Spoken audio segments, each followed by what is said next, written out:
The DC multiverse contains infinite Earths, each with its own heroes and legends. Across 52 known universes, champions rise and fall, gods battle in the heavens, and mortals struggle against impossible odds. But what happens when someone from beyond these infinite realities arrives? Someone whose power doesn't come from yellow suns, magic rings, or ancient gods. Someone who became the strongest being in existence through nothing more than 100 push-ups, 100 sit-ups, 100 squats, and a 10-kilometer run every single day? The answer arrived on a Tuesday afternoon in Metropolis. No portal shimmered into existence. No boom tube tore through space with its characteristic thunderclap. The sky above downtown Metropolis simply cracked. For a fraction of a second, reality itself seemed to fracture like glass, and through that impossible fissure fell a figure in a yellow cape and red gloves. Saitama plummeted toward the gleaming towers of the city of tomorrow, his bald head catching the sunlight as he tumbled through the air. His expression remained perfectly neutral, not terrified, not excited, just mildly annoyed, as if interdimensional travel was more of an inconvenience than a crisis. He crashed into the plaza outside LexCorp Tower with enough force to crater the pavement and send shockwaves rippling through the surrounding streets. Car alarms wailed. Windows shattered in a cascading symphony of breaking glass. Pedestrians screamed and ran, expecting another supervillain attack, another alien invasion, another Tuesday in a city that attracted the extraordinary like a magnet. But when the dust cleared, Saitama simply stood up, brushed concrete powder off his yellow suit, and looked around with mild curiosity. He said to no one in particular. This isn't the grocery store. He'd been reaching for a discount cabbage, the last one marked down to 98 yen, when something had yanked him sideways through dimensions. One moment, fluorescent lights and produce. The next, whatever this place was. Tall buildings, sure. But the architecture was different. Cleaner. More hopeful somehow. Saitama scratched his head as people fled around him, their screams fading into the distance. He noticed a hot dog cart abandoned near the crater's edge, steam still rising from the water. His stomach rumbled. He'd missed breakfast chasing that cabbage. "Excuse me," he called to a businessman frozen in terror behind an overturned bench. "Do you take in here? Or is it a different currency?" The man whimpered and fainted. Saitama sighed. This was going to be complicated. High above the city, in the offices of the Daily Planet, Clark Kent's head snapped up from his keyboard. Lois Lane noticed immediately. She'd learned to read that particular expression over years of marriage. "Another alien invasion?" she asked, already reaching for her recorder. "I don't think so," Clark said slowly, his super hearing picking up confused murmurs from the crowd gathering around LexCorp Plaza. "Someone just fell from the sky. But there's no ship, no energy signature. It's like he just appeared." Clark was already loosening his tie, his expression troubled. "Someone new. I need to check this out." Lois smiled knowingly. "Of course you do, Smallville. Try not to destroy any buildings this time." Moments later, Superman descended from the sky in a blur of red and blue, landing gracefully at the crater's edge. The gathered crowd parted respectfully, their panic transforming into relief at the sight of their protector. Superman's cape billowed in the wind as he took in the scene. The devastation, the abandoned vehicles, and at the center of it all, a bald man in a ridiculous yellow costume, examining a hot dog with intense concentration. "Sir," Superman called out, his voice carrying effortless authority. "Are you all right? That was quite a fall." Saitama looked up from the hot dog, noticing Superman for the first time. His eyes widened slightly, not in fear or awe, but in recognition. The cape, the symbol on the chest, the impossibly heroic jawline. This guy looked like a proper hero. Like the ones from the comics Genos was always trying to get him to read. "Oh, hey," Saitama said casually. "Yeah, I'm fine. Do you know where I can get some food? I missed breakfast, and I'm not sure if my money works here." Superman blinked. He'd been prepared for a threat assessment, for defensive posturing, for literally anything except a request for dining recommendations. His X-ray vision swept over the stranger automatically, a habit born from years of vigilance, and found nothing unusual. No weapons, no hidden technology, no alien physiology. Just a normal human in a costume that looked homemade. Yet this normal human had survived a fall that should have liquefied his organs. "What's your name?" Superman asked carefully, floating down to ground level. "Saitama," the bald hero replied, finally giving up on the hot dog and turning his full attention to Superman. "You're a hero, right? That's a pretty cool costume. Very classic. I like it. If you want to see more characters enter the DC universe, hit that subscribe button and drop the name of a character you'd want to see in the comments below." The justice continues. Superman's eyes narrowed slightly. "I'm Superman. And yes, I protect this city. I need to know where you came from, Saitama. How did you get here?" Saitama scratched his head, genuinely puzzled. "I'm not really sure. I was at the grocery store and then I wasn't. Some kind of hole opened up and pulled me through. Is this still Earth?" "You're on Earth, yes. Metropolis, to be specific." Superman's mind raced. Interdimensional travel wasn't uncommon. He'd dealt with breaches from the Phantom Zone, the Speed Force, and countless other realities. But those always left traces, energy signatures, something to track. This was clean. Too clean. "Metropolis," Saitama repeated, testing the word. "Never heard of it. Is it near Z City?" Before Superman could respond, a sleek black car screeched to a halt at the plaza's edge. Lex Luthor emerged, his expression a perfect mask of concerned citizenship. He surveyed the damage with calculating eyes, his gaze lingering on Saitama with predatory interest. "Superman," Luthor called out, his voice dripping with false civility. "Another alien threat to my building? You really should work on your response time." "Stay back, Luthor," Superman warned. "This isn't." "I'm not an alien," Saitama interrupted, sounding mildly offended. "I'm just a guy who's a hero for fun." Luthor's eyebrow arched. A hero for fun? His brilliant mind was already cataloging every detail. The casual demeanor, the impossible survival, the complete lack of concern. This wasn't bravado. This was someone who genuinely didn't understand the concept of danger. Superman positioned himself between Luthor and Saitama, his protective instincts flaring. Whatever this stranger was, he didn't deserve to become one of Luthor's experiments. "I'll handle this, Lex. Go back to your office." Luthor smiled that thin, dangerous smile. Of course, Superman. Always so heroic. He returned to his car, but didn't leave, watching through tinted windows as the scene unfolded. Saitama yawned, covering his mouth with one gloved hand. "So, about that food? I really am pretty hungry, and I should probably figure out how to get home. I left my apartment unlocked." Superman's expression softened slightly. If this was a threat, it was the strangest one he'd ever encountered. "Come with me. We'll get you something to eat and figure out what happened. But I need you to answer some questions first." "Sure, okay," Saitama agreed with a shrug. "As long as there's food involved." As Superman lifted into the air, offering a hand to his mysterious visitor, he couldn't shake the feeling that something fundamental had just shifted in his universe. This Saitama radiated no malice, no hidden agenda. Just a strange, empty sort of power, like staring into a void that stared back with complete indifference.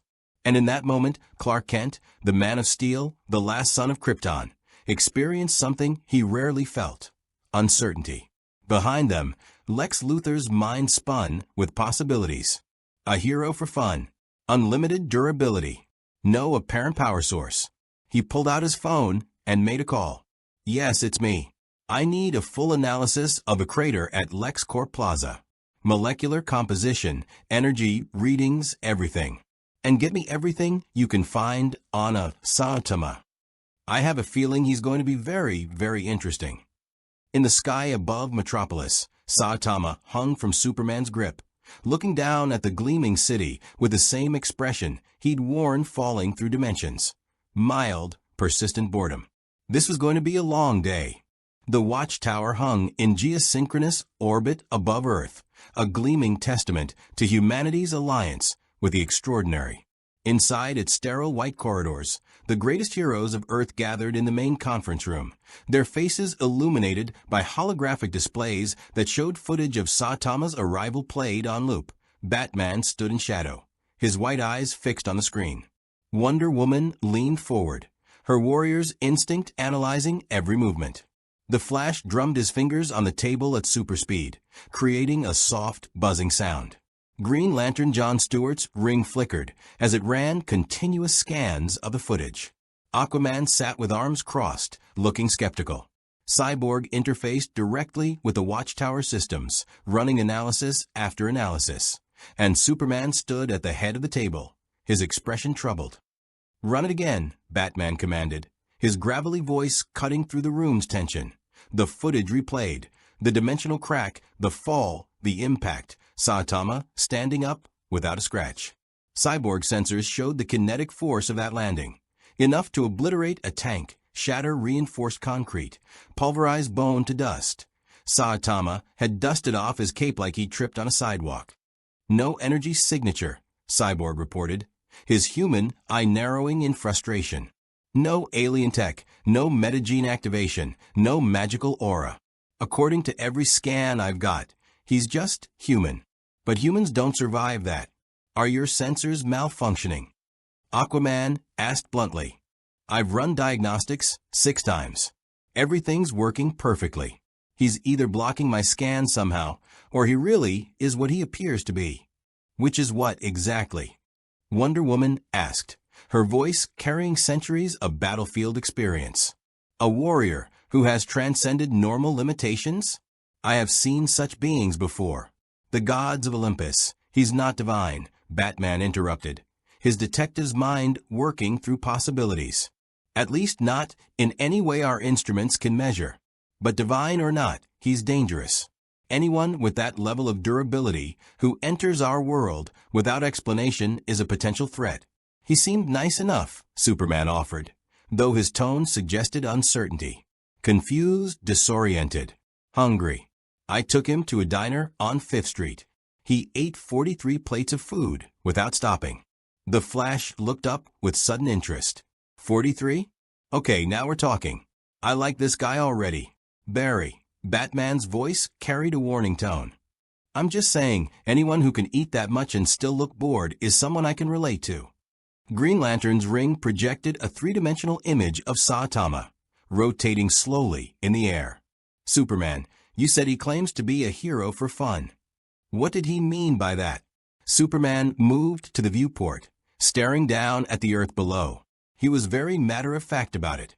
Said he trained until all his hair fell out, became the strongest hero in his world. And now he fights monsters because there's nothing else to do. He sounded tired, empty almost. Depression. Wonder Woman suggested. "A warrior without war often loses purpose." Maybe. But there was something else.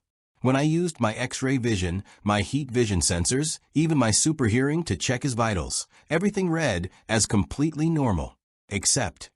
Superman paused, struggling to articulate something that defied his understanding. There was nothing there. No strain, no effort, no limits. It's like looking at an ocean and being told it's only an inch deep. The instrument says one thing, but your instincts scream another. Batman's eyes narrowed behind his cowl. "You're saying he's hiding something?" "No. I'm saying there's nothing to hide, because there's nothing that can be measured. He's not suppressing power. He's not masking an energy signature. He just is. And that is happens to be strong enough to survive a fall that should have killed him instantly." The room fell silent as the implications settled over them. Cyborg broke the tension, his mechanical components whirring as new data appeared on the screens. "I've got something. Lex Luthor's been running his own analysis of the crater.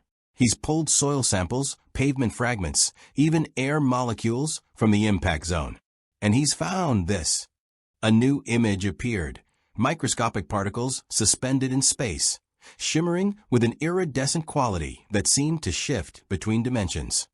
Residual dimensional energy, Batman identified immediately. So the breach was real. He did come from another universe. Question is, Green Lantern said, his ring glowing brighter. Can he get back? Or is he stuck here? And do we want him to leave? Aquaman added darkly.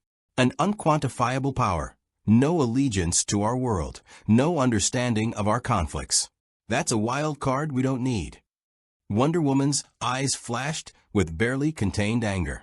He has done nothing to warrant suspicion beyond existing, Arthur. Would you have us imprison him for the crime of being powerful? I'd have us be cautious, Aquaman shot back. Your Amazonian honor is admirable, Diana, but we protect 7 billion people. One wrong move from someone like that. Someone like what? The Flash interrupted, his voice sharp. Someone who might actually be a good guy? Batman's got contingency plans for all of us. Does that make us threats too? Batman didn't respond to that particular jab, but his jaw tightened almost imperceptibly. Superman raised a hand, his natural leadership asserting itself. We're not imprisoning anyone. Saitama hasn't committed a crime. He's cooperating, answering questions, even seemed grateful for the help. But Bruce is right. We need to understand what we're dealing with. Not as a threat, but as someone who might need our assistance finding his way home. And if he doesn't want to go home? Batman pressed. If he decides to stay, use that power here. Then we hope he uses it the way he claims, as a hero. Superman's voice carried quiet conviction. I believe in giving people the benefit of the doubt, Bruce. Even people who terrify our instruments. Batman's expression remained impassive, but something flickered in those white eyes. Your faith in people is admirable, Clark. It's also gotten you killed.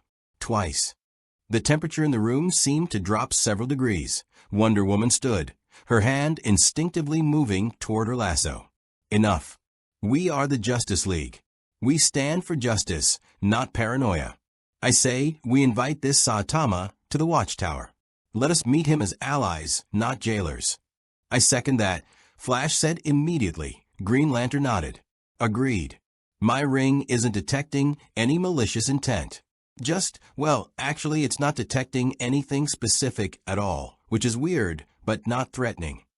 Cyborg's human, I met Batman's impassive stare. I vote we bring him in. Carefully. With protocols. But give him a chance. Aquaman grunted. Fine. But if this goes sideways, remember I objected. All eyes turned to Batman. The Dark Knight was silent for a long moment, his brilliant mind running through scenarios, calculating risks, preparing contingencies. Finally, he spoke. I'll agree to a meeting. But Superman, you bring him in alone. No one else makes contact until we've established protocols. And I want defensive measures ready. Defensive measures against what? Superman asked, his frustration finally showing. We don't even know what his upper limits are. Exactly, Batman said coldly. Which means we prepare for the worst. The meeting adjourned with tension still crackling in the air. As the heroes dispersed to their various tasks, Superman remained at the viewport, staring down at the planet he'd sworn to protect. Somewhere in Metropolis, Saitama was finishing his 57th plate of eggs and toast, still looking vaguely disappointed that nothing on the menu challenged his appetite. The waitress had stopped asking if he wanted more, simply delivering plates in a continuous stream while mentally calculating what the Daily Planet's expense account could handle. Saitama wasn't thinking about the Justice League or Batman's suspicion or the dimensional breach that had stranded him in an unfamiliar universe. He was thinking about the grocery sale he'd missed, the discount cabbage that was probably gone by now, and whether this Earth had manga stores. His phone was back in his apartment. His Hero Association membership card was useless here. Even his money was worthless. He'd learned that when he tried to pay for the food with yen, and the waitress had looked at him like he was insane, that he was completely alone in an alien universe, with no way home, no resources, and no plan. Saitama took another bite of toast. Oh well, he said to no one in particular. Maybe they've got sales here too. Outside the diner, perched on a rooftop across the street, Batman watched through high-powered lenses. He'd been observing for 3 hours, cataloging every movement, every expression, every micro-gesture that might reveal Saitama's true nature. What he saw terrified him more than any villain he'd ever faced. Nothing. Absolutely nothing. No nervous tics, no aggressive posturing, no hidden agenda. Just a profoundly bored man eating breakfast with the same enthusiasm most people reserved for filing taxes. Batman had built a career on reading people, on finding the crack in every armor, the weakness in every defense. But Saitama had no cracks. Not because he was perfectly defended, but because there was nothing to defend. No ego to manipulate, no fear to exploit, no desire to leverage. He was a blank slate of infinite power. And that Batman knew with absolute certainty was the most dangerous thing he'd ever encountered. He tapped his cowl, opening a secure channel. Alfred, prepare the Hellbat armor. And pull every file we have on dimensional breaches, reality warping, and invulnerability. I need to know if there's anything in our archives that can stop someone who apparently can't be stopped. Preparing for war already, Master Bruce. Alfred's voice carried dry disapproval. The gentleman hasn't even been invited to tea yet. That's exactly when you prepare, Alfred. Before the war starts. Batman disappeared into the shadows, leaving only the faint scent of fear. Not fear of Saitama himself, but fear of what his presence represented. A power that existed outside all known rules, unbound by physics, unconstrained by mortality, but a power that answered to no one. Did I end the diner? Saitama yawned and asked for the check. The waitress, exhausted from the marathon meal service, just laughed helplessly and said it was on the house. The invitation to the watchtower came that evening, delivered by Superman himself as Saitama stood on the roof of the building where Clark had temporarily arranged accommodations. A safe house the Justice League maintained for displaced individuals. The sun was setting over Metropolis, painting the sky in brilliant oranges and purples that reminded Saitama of home, though the skyline was all wrong. Your friends want to meet me, Saitama said. It wasn't a question. Superman nodded, his cape rippling in the high-altitude wind. The Justice League. We protect Earth from threats, alien invasions, interdimensional incursions, supervillain attacks. When someone arrives from another universe, we like to understand who they are and whether they need help. And whether I'm dangerous, Saitama added with his characteristic bluntness. Clark's expression flickered with something like embarrassment.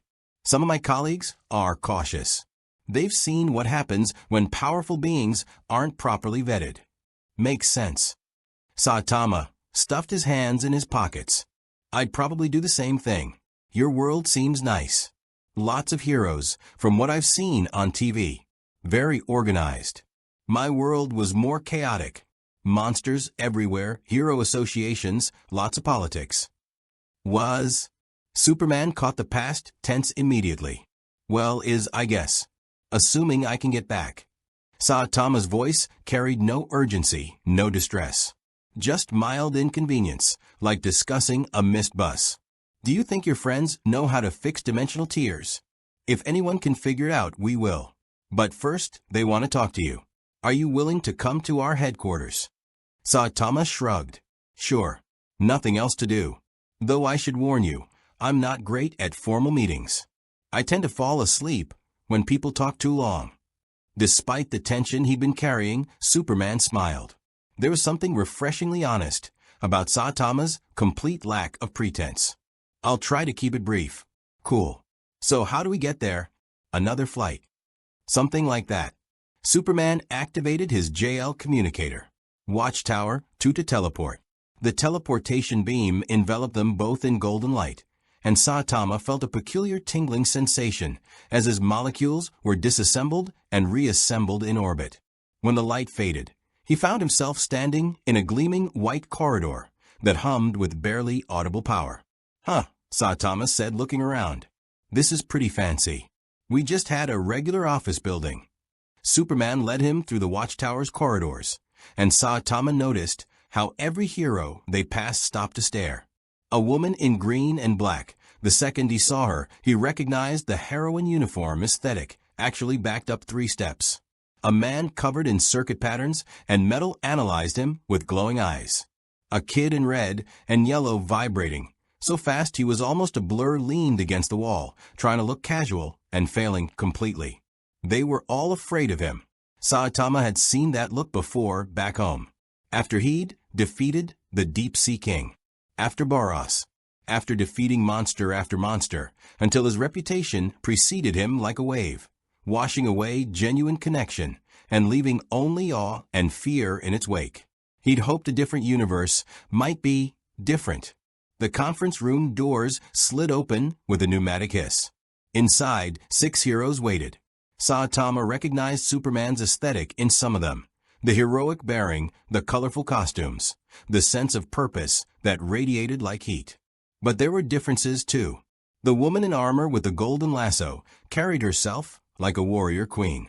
The man in shadows looked more like a nightmare than a protector. The green one had an aura of cosmic authority. The oceanography-themed one seemed perpetually annoyed. The half-machine person was fascinating from a technical standpoint. And the one in red was vibrating with barely contained energy. Saitama, Superman said formally, I'd like you to meet the Justice League.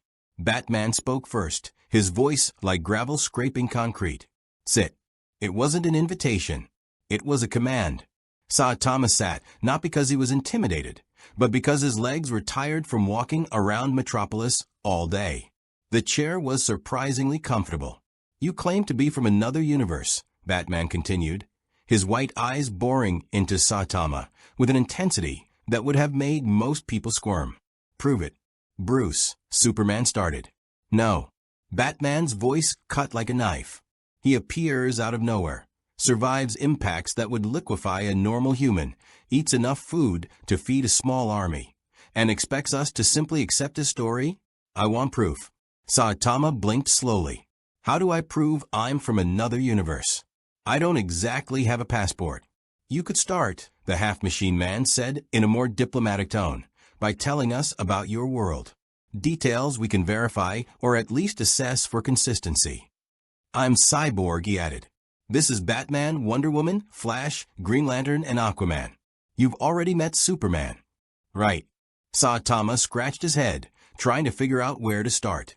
My Earth has different continents.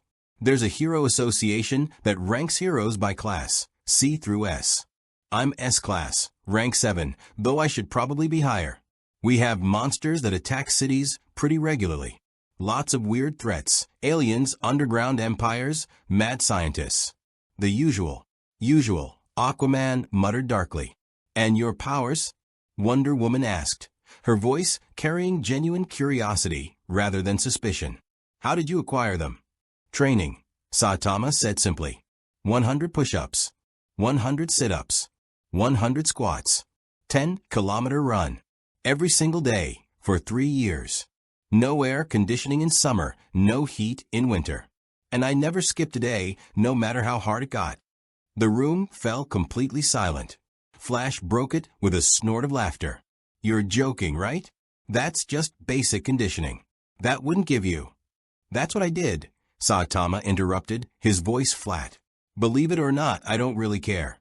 It worked. Batman's jaw tightened.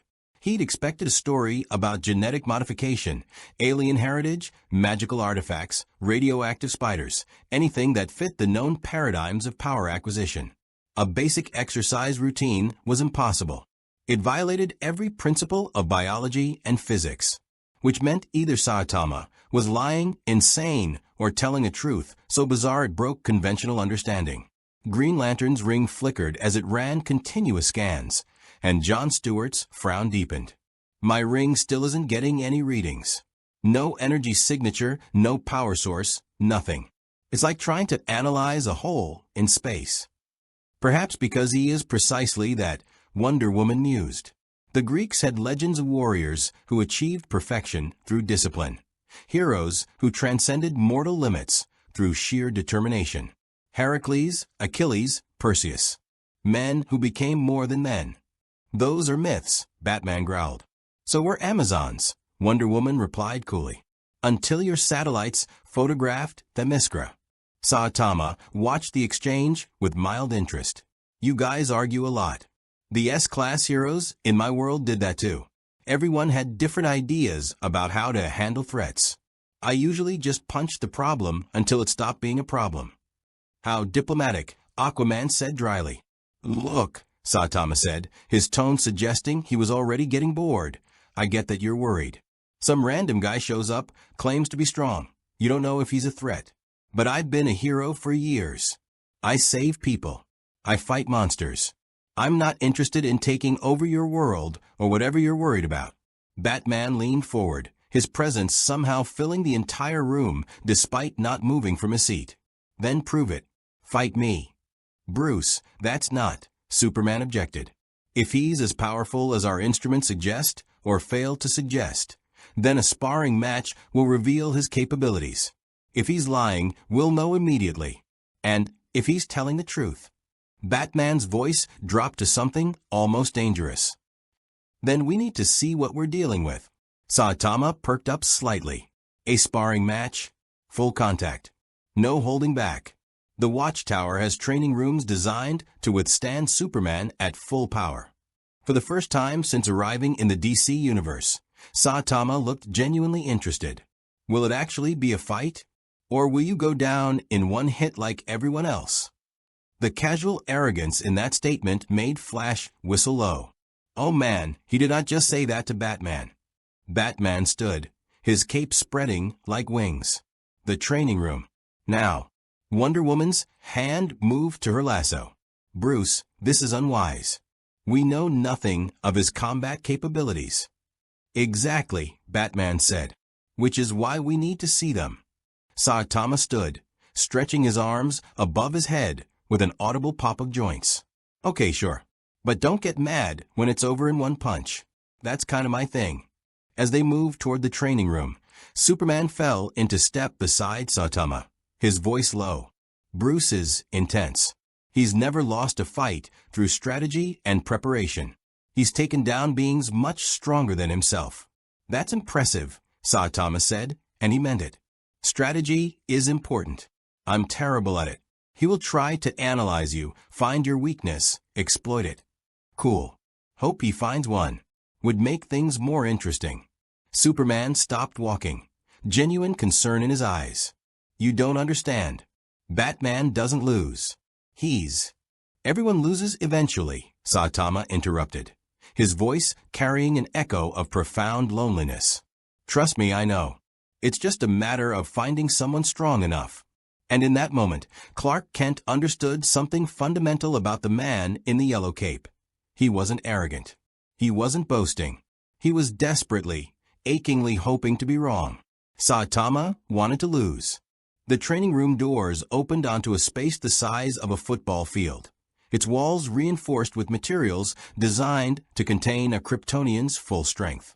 Holographic projectors lined the ceiling. Gravity generators hummed in the floor. The entire Justice League filed in to watch, taking positions at the observation windows. Batman removed his cape, his movements economical and practiced. Saitama just stood there, hands in pockets, looking around with mild interest. Rules, Batman said, pulling various gadgets from his utility belt. First one to yield or be incapacitated loses. No killing strikes. Sure, Saitama agreed. Should I take off my cape too? It might get torn. Do whatever you. Batman didn't finish the sentence. He exploded into motion, 3 batarangs already flying toward Saitama's center mass, while smoke pellets hit the ground, obscuring vision. A sonic disruptor shrieked through the air. A taser net spread wide. Saitama didn't move. The batarangs shattered against his costume without leaving a mark. The smoke swirled around him, but he didn't cough. The sonic disruptor that should have dropped him to his knees made him tilt his head slightly, looking mildly annoyed. The taser net draped over him, discharged its full payload, and did absolutely nothing. Huh, Saitama said. That tickled a little. From the shadows, Batman attacked. A precise strike to the solar plexus that could drop a grown man instantly. His fist connected with Saitama's abdomen. Nothing happened. It was like punching a mountain. Not because the mountain was hard, but because the mountain didn't even acknowledge the existence of fists. Batman's tactical mind raced. Pressure points? Ineffective. Nerve strikes? Useless. His most powerful impact gel explosive? Saitama didn't even blink when it detonated inches from his face. Are you done? Saitama asked. Because I should probably warn you, Batman's boot caught him in the side of the head with enough force to decapitate a normal human. Saitama's head moved approximately 1 millimeter. "Okay," Saitama said, sounding apologetic. "My turn." He threw a punch, not his serious punch, not even close to his full power. Just a casual jab. The kind he'd use to brush away a mosquito. Batman's instincts screamed warnings a fraction of a second too late. He tried to dodge, his peak human reflexes pushing him backward at maximum speed.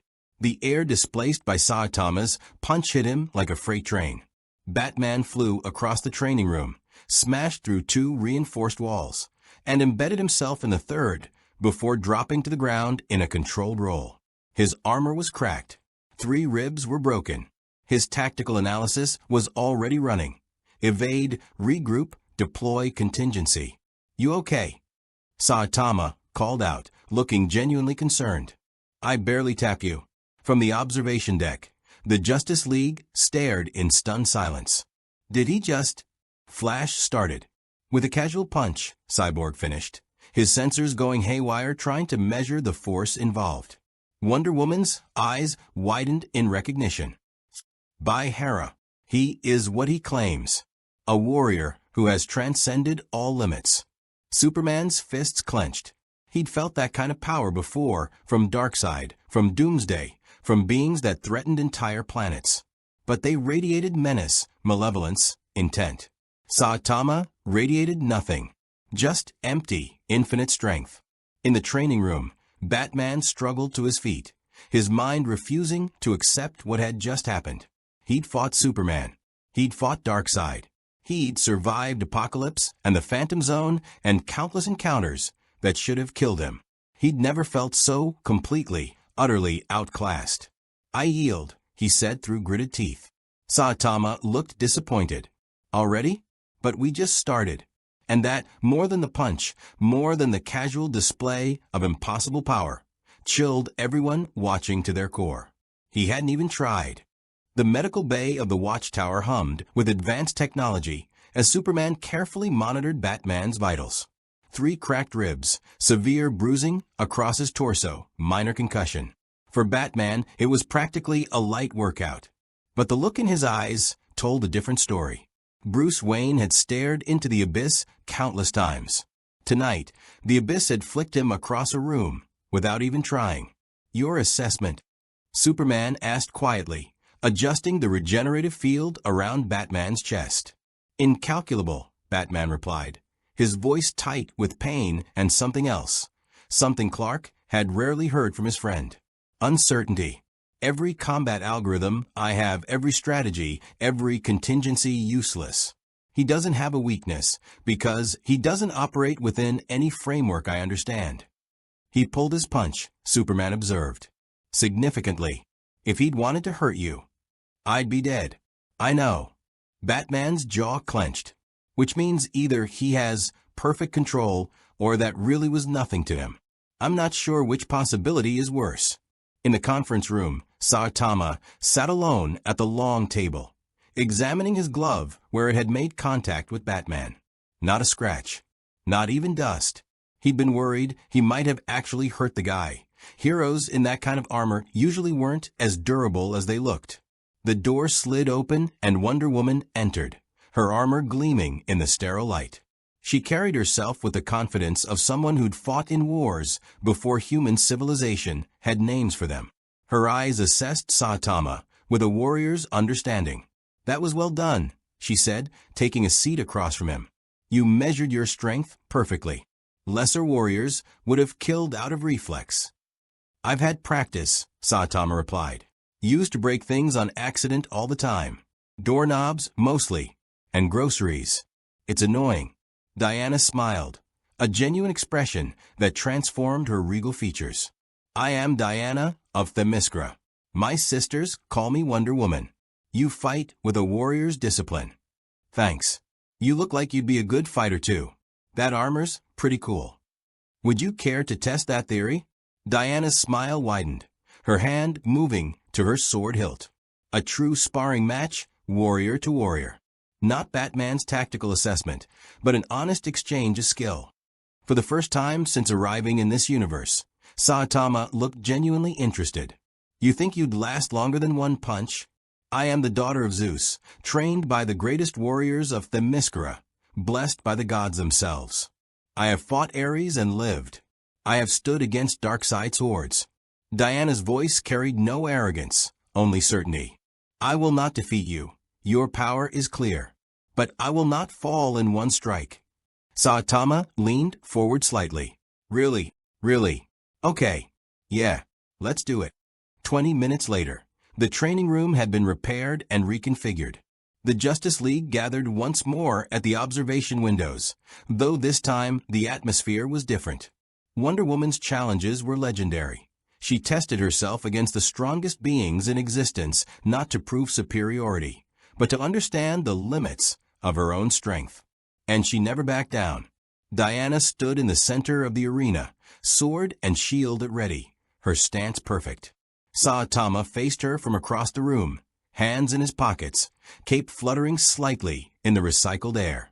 Begin when ready, Superman's voice echoed through the chamber. Wonder Woman moved first, closing the distance with godly speed.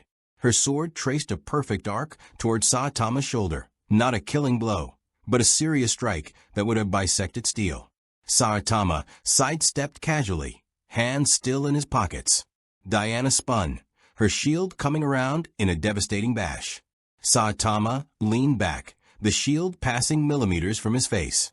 She followed with a thrust, a slash, a complex sequence of attacks that had felled titans and monsters.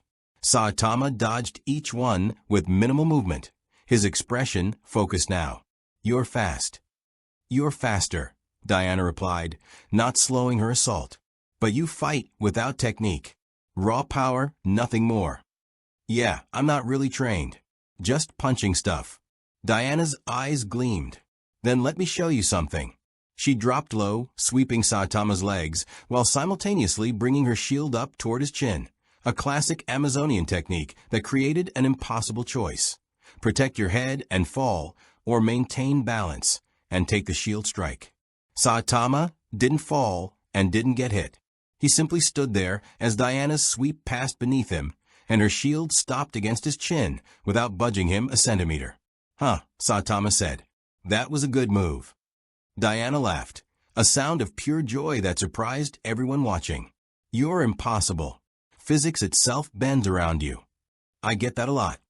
She attacked again, this time channeling the lightning of Zeus through her blade. Electricity crackled across the weapon as it descended toward Saitama's shoulder. The strike connected, and thunder rolled through the training room. Saitama looked down at where the electrified blade rested against his costume. That tingled more than Batman's taser. Diana's smile never wavered. Then I'll have to try harder. What followed was unlike anything the Justice League had witnessed. Wonder Woman unleashed techniques perfected over 3,000 years of combat, combinations that had defeated gods and monsters, strikes blessed by Olympus itself. And Saitama dodged, blocked, or simply tanked each one with the same mild expression. But something was changing. Saitama was paying attention now, watching Diana's footwork, observing how she shifted her weight and flowed between attacks. He pulled his hands from his pockets. Your balance is really good, he observed, deflecting a shield bash with his forearm. And you're strong. Like, actually strong. Most people feel like paper. Most people haven't been blessed by the gods, Diana replied, breathing harder now but grinning. Though I suspect your training regime achieved something similar through sheer determination alone. The push-ups. The commitment. 3 years of perfect discipline. The gods themselves respect such dedication. They traded blows, Diana's blade ringing against Saitama's fist, her shield absorbing punches that would have shattered mountains. The training room shook with each exchange, reinforced walls cracking under the ambient pressure of their combat. You're enjoying this, Diana observed, noting the slight upturn of Saitama's mouth. Yeah, Saitama admitted.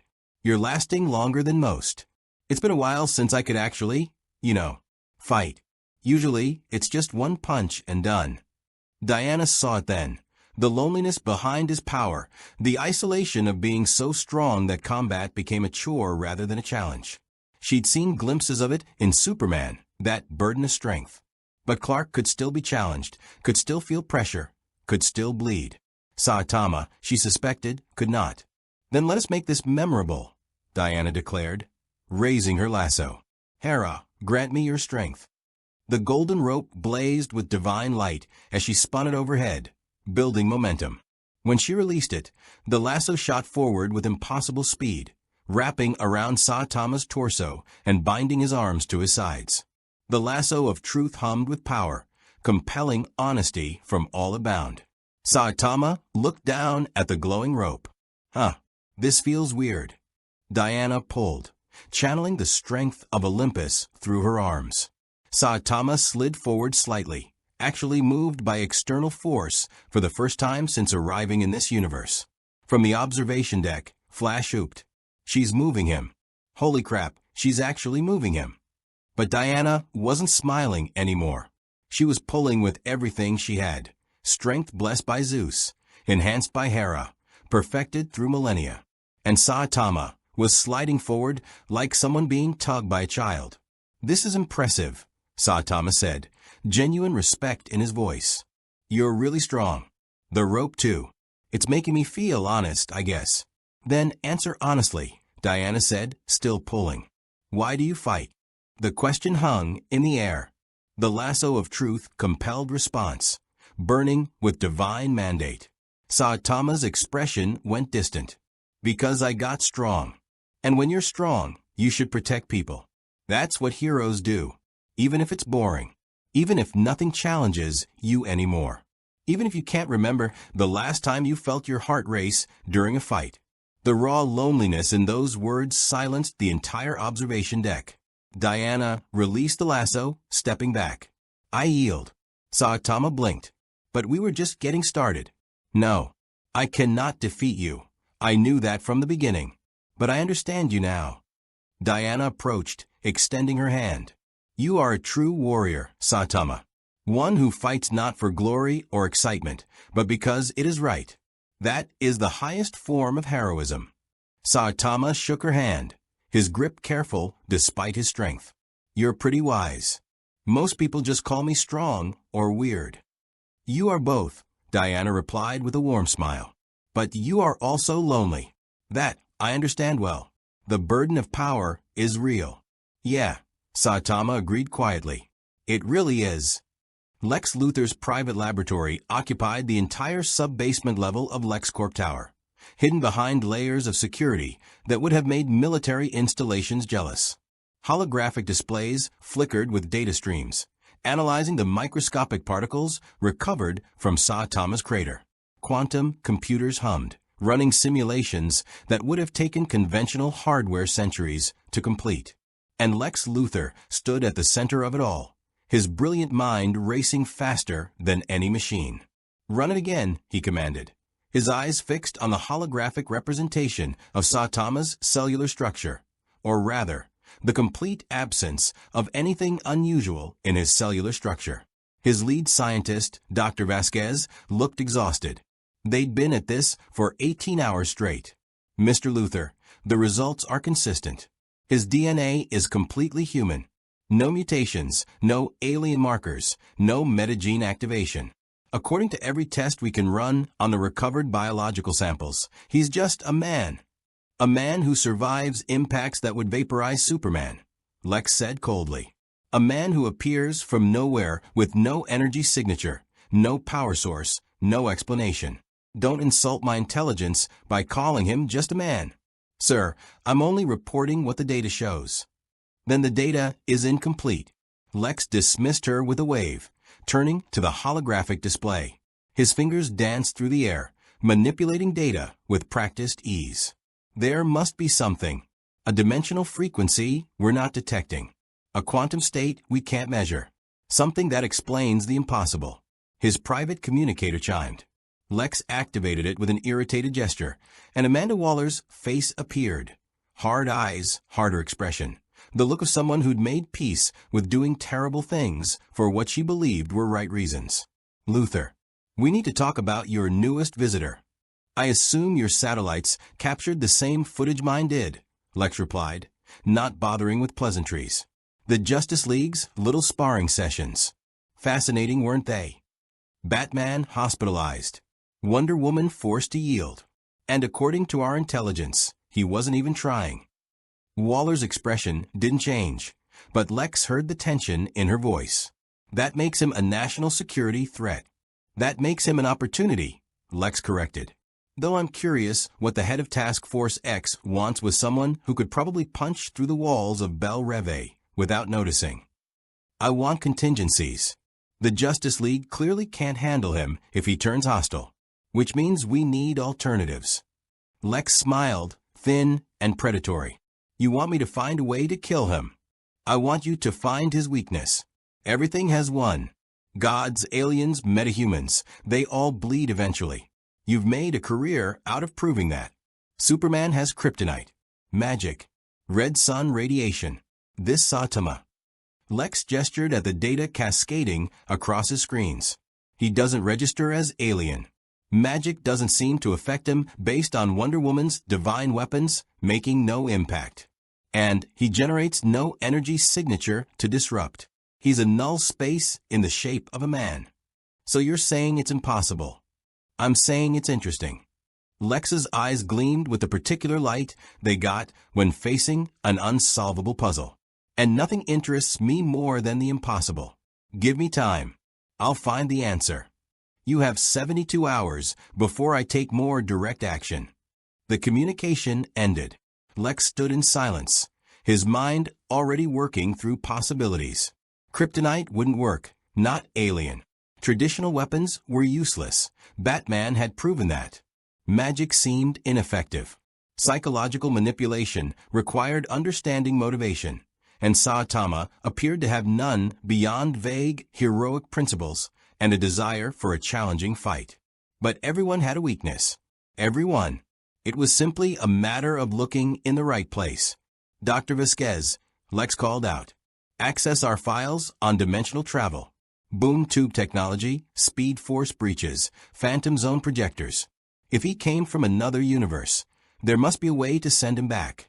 Forcibly, if necessary. That could kill him, sir. The dimensional stresses would be irrelevant if he's as durable as he appears. And if they're not. Lex's smile widened. Then we found our weakness. Across the city, in the Watchtower's observation lounge, Saitama sat with a cup of tea that Superman had provided. The earth rotated slowly beneath them, a blue marble wrapped in swirling white clouds. It looked almost identical to his Earth, but the continents were subtly different, the city lights arranged in unfamiliar patterns. Superman sat across from him, his own cup untouched. Penny for your thoughts? Clark asked gently. Saitama stared at the planet below, just wondering if they're okay. My Earth. The Hero Association, the other S-Class heroes. There's always some crisis. Monsters attacking, villains scheming. I should be there. We'll find a way to get you home, Superman promised. Cyborg is already working with our best scientists.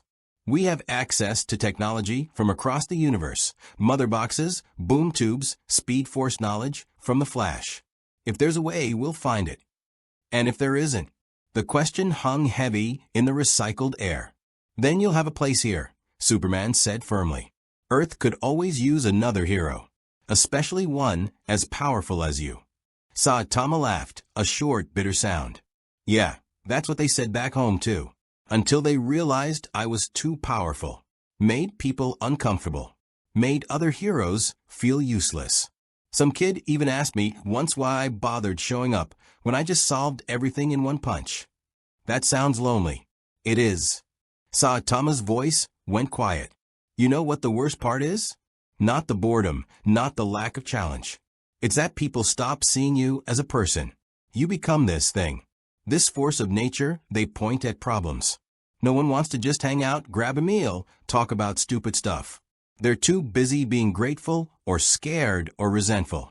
Superman was silent for a long moment, his super hearing picking up the absolute sincerity in Saitama's heartbeat. No deception, no manipulation. Just honest, aching isolation.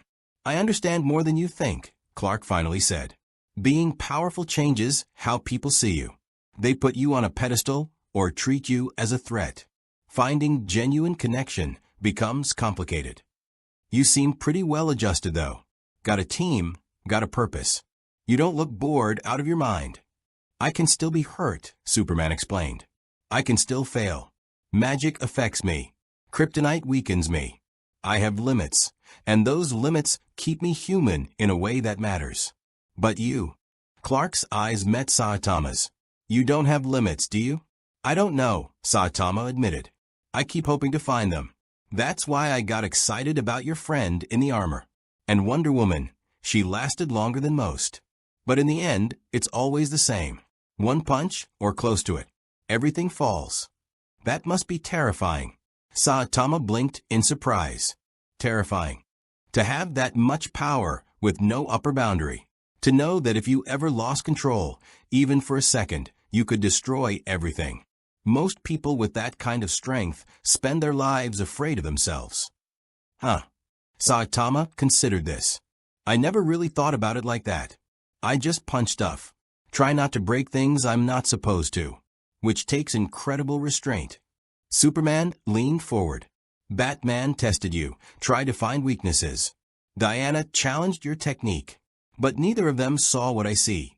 Someone who spent years learning to be gentle in a world that breaks at his touch.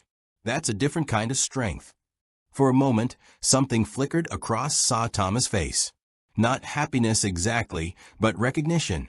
Understanding from someone who lived in a similar space. Even if Superman's power had boundaries, Saitama's didn't. The moment broke as alarms blared through the watchtower. Cyborg's voice crackled over the intercom. We've got a situation. Major energy spike detected over Coast City. Boom tube signature.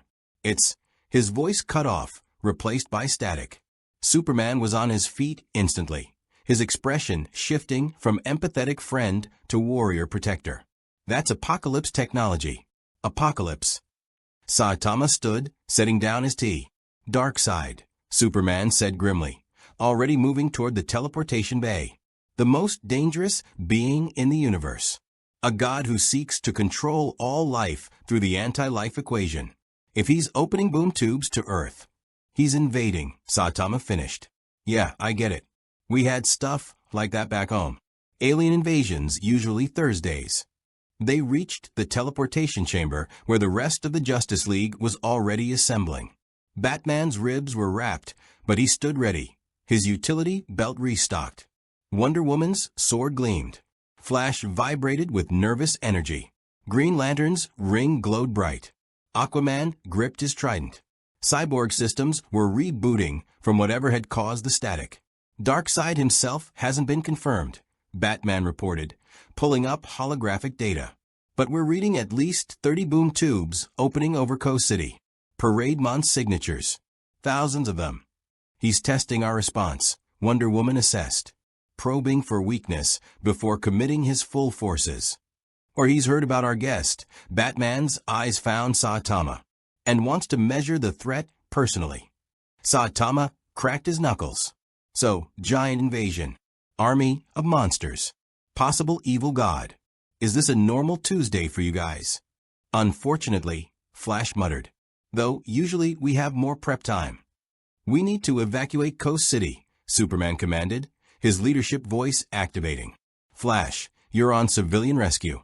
Aquaman, coordinate with coastal defense. Green Lantern, aerial superiority. Wonder Woman and I will handle the heavy hitters. Batman. I'll manage strategy and contingencies, Batman finished. And Saitama? Everyone turned to look at the bald hero in the yellow cape. Saitama shrugged. Point me at the bad guys? That, Superman said with the ghost of a smile, we can do. The teleportation beam activated, pulling them toward Earth and whatever horrors Apocalypse had unleashed. Coast City burned. The boom tubes had opened like wounds in reality, tearing through the evening sky with their characteristic sound, a thunderclap that heralded nothing good. Through them poured the parademons, Darkseid's shock troops. Winged monstrosities with fanged mouths, razor claws, and minds enslaved to their master's will. They descended on the city in a screaming swarm, their battle cries echoing off skyscrapers as civilians fled in terror. The Justice League materialized in the heart of downtown, where the largest concentration of parademons circled like vultures over the panic-stricken crowds below. Spread out, Superman commanded, already launching skyward. Protect the civilians first. Flash became a red blur, evacuating entire city blocks in seconds. Green Lantern conjured massive emerald barriers, herding people toward safety. Aquaman's trident sang through the air, taking down parademons in efficient strikes. Wonder Woman's lasso whipped out, binding 3 of the creatures mid-flight before her sword finished them. Batman vanished into the chaos, his grappling hook firing as he pulled people from collapsing buildings while deploying sonic disruptors that scattered the flying monsters. And Saitama stood in the middle of the street, looking up at the swarm with the same expression he'd worn grocery shopping. They're uglier than the monsters back home. A parademon shrieked and dove at him, claws extended, mouth wide to reveal rows of serrated teeth. Saitama waited until it was 3 feet away, then casually swatted it aside. The creature exploded into chunks, its momentum carrying the pieces across 2 city blocks. Another 5 dove at him simultaneously. Saitama sighed and jumped. The pavement cracked where he'd been standing. He rose through the air, not flying like Superman, just jumping with enough force to achieve temporary flight, and met the parademons mid-dive. His fist connected with the lead creature. The shockwave from that single punch turned it into paste and sent the 4 behind it spiraling out of control, their wings shredded by the air pressure alone. From his vantage point coordinating the evacuation, Batman watched through his cowl's enhanced lenses. "He's not even trying," he muttered into the comlink. "Notice that too," Green Lantern replied, constructing a giant net to catch falling debris. "It's like watching someone swat flies. Really terrifying, exploding flies." Saitama landed on top of a 15-story office building, surveying the chaos. Parademons swarmed everywhere, hundreds, maybe thousands. The Justice League was handling them efficiently, but there were so many. This could take hours at the rate they were going. He stepped to the edge of the roof. "Hey," he called out. "Ugly flying things. Over here." Approximately 200 parademons stopped attacking civilians and turned their attention to Saitama. As one, they shrieked and dove toward him, a living wave of claws and fangs and hatred. Saitama drew his fist back. Consecutive normal punches. What followed defied physics. Saitama's fists became a blur as he threw punch after punch after punch. Each one fired faster than the human eye could track. The air itself ignited from the friction. Each punch created a shockwave that propagated outward, and each shockwave caught multiple parademons. It took 3 seconds. When Saitama stopped, the sky was empty of enemies. 200 parademons had simply ceased to exist, reduced to scattered atoms by the sustained barrage. The building beneath Saitama's feet groaned, its structure compromised by the repeated shockwaves. "Oops," Saitama said, noticing the cracks. He jumped to the next building as the first one began collapsing. Flash vibrated the remaining occupants to safety before it came down. Superman flew up to Saitama's new position, his expression somewhere between grateful and concerned. That was effective. But try to avoid destroying infrastructure if possible. "Sorry, I forget about the shockwave thing sometimes." "The shockwave," Superman started, then decided not to pursue that line of thought. "Just be careful. We're here to protect the city, not level it." "Right, yeah. I'll punch softer." A new sound cut through the chaos, deeper than the boom tubes, resonating with power that made reality itself shudder. The largest portal yet tore open above City Hall, and through it stepped a figure that dwarfed the parademons.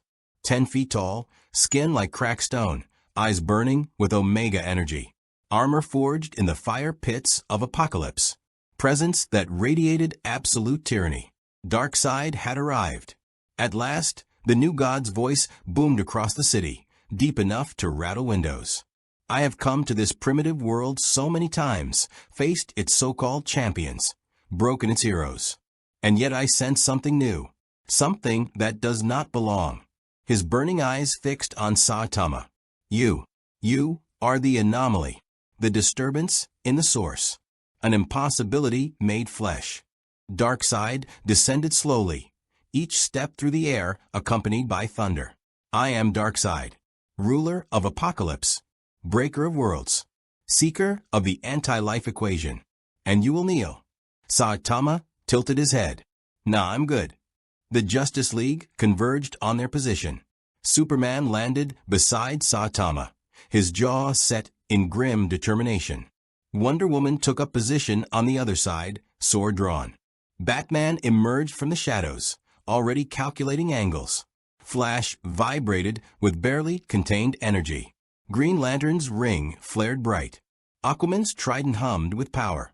Darkseid, Superman called out, his voice carrying across the devastated cityscape. Leave Earth. Now.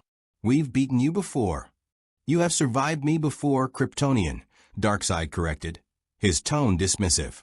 There is a difference. But today, I am not here for you. I am here for him.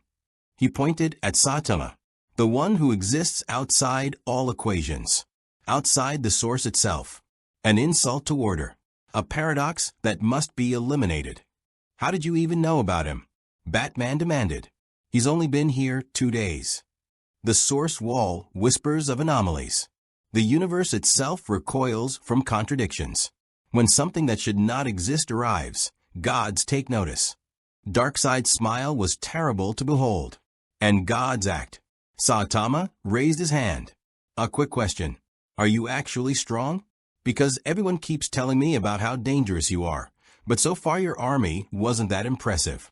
The temperature seemed to drop 20 degrees. You dare mock Darkseid? The new god's eyes flared with Omega energy.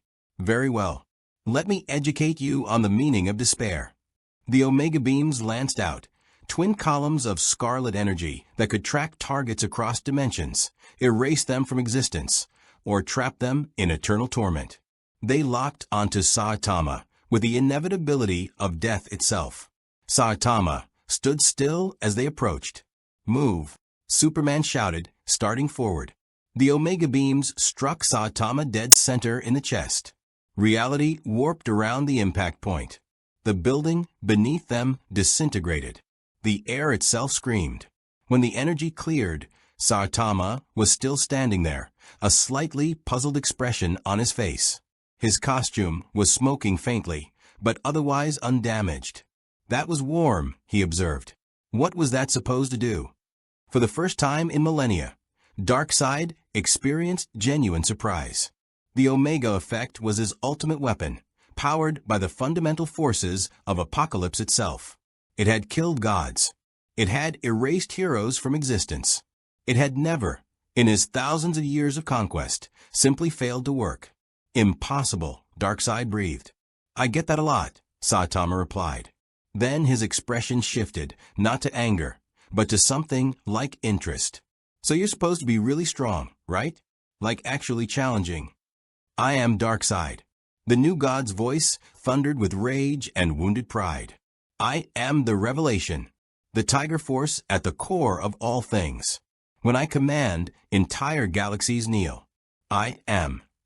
Saitama jumped. He crossed the distance between them in less than a second, fist already drawn back. Darkseid's combat instincts, honed through endless warfare, kicked in. He raised his arm to block, channeling the full power of Apocalypse through his body. Saitama's fist connected with Darkseid's guard. The shockwave leveled 4 city blocks.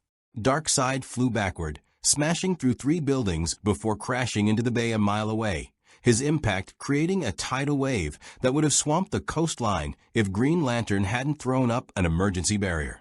The Justice League stood frozen in shock. Did he just... Flash started. Punched Darkseid into the ocean, Cyborg finished, his sensors struggling to process what they'd just recorded. With one hit, Saitama landed back on the ground, looking disappointed. He blocked it. I thought he might actually take it head-on. From the bay, water exploded upward as Darkseid rose, his armor cracked, purple blood leaking from a split lip, something no Justice League member had ever seen. The new god's face twisted with rage beyond mortal comprehension. You dare. His voice shook the city. You dare strike the face of God. You started it, Saitama pointed out reasonably. Darkseid roared and charged, moving faster than something his size had any right to. His fist, capable of shattering planets, drove toward Saitama's face. Saitama caught it in his open palm. The ground beneath them cratered. Windows shattered for miles. The air ionized from the impact. Saitama's arm didn't budge.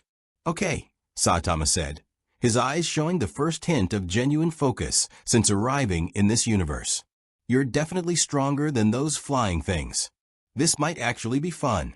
He punched Darkseid in the stomach, not his serious punch, not even close, but more force than he'd used on Batman or the Parademons. Darkseid doubled over, the air driven from his lungs. Before he could recover, Saitama hit him again. And again. A combination of blows that would have destroyed a mountain, delivered with increasing speed. Superman started forward to intervene, but Wonder Woman caught his arm. Wait.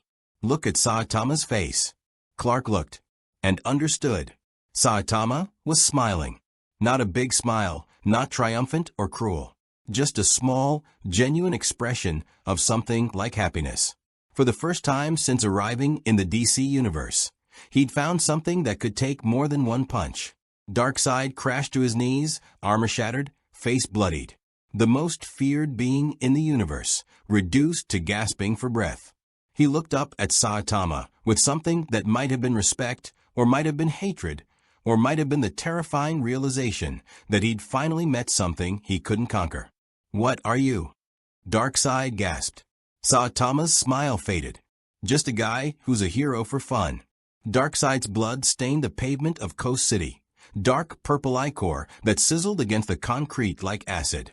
The Lord of Apocalypse remained on one knee, his breathing labored, his armor cracked in a dozen places. Around them, the remaining parademons had stopped their assault, hovering uncertainly as they witnessed the impossible. Their god-master brought low. The Justice League approached cautiously, weapons ready but uncertain. They'd fought Darkseid before, survived his invasions, pushed him back through sheer determination and teamwork.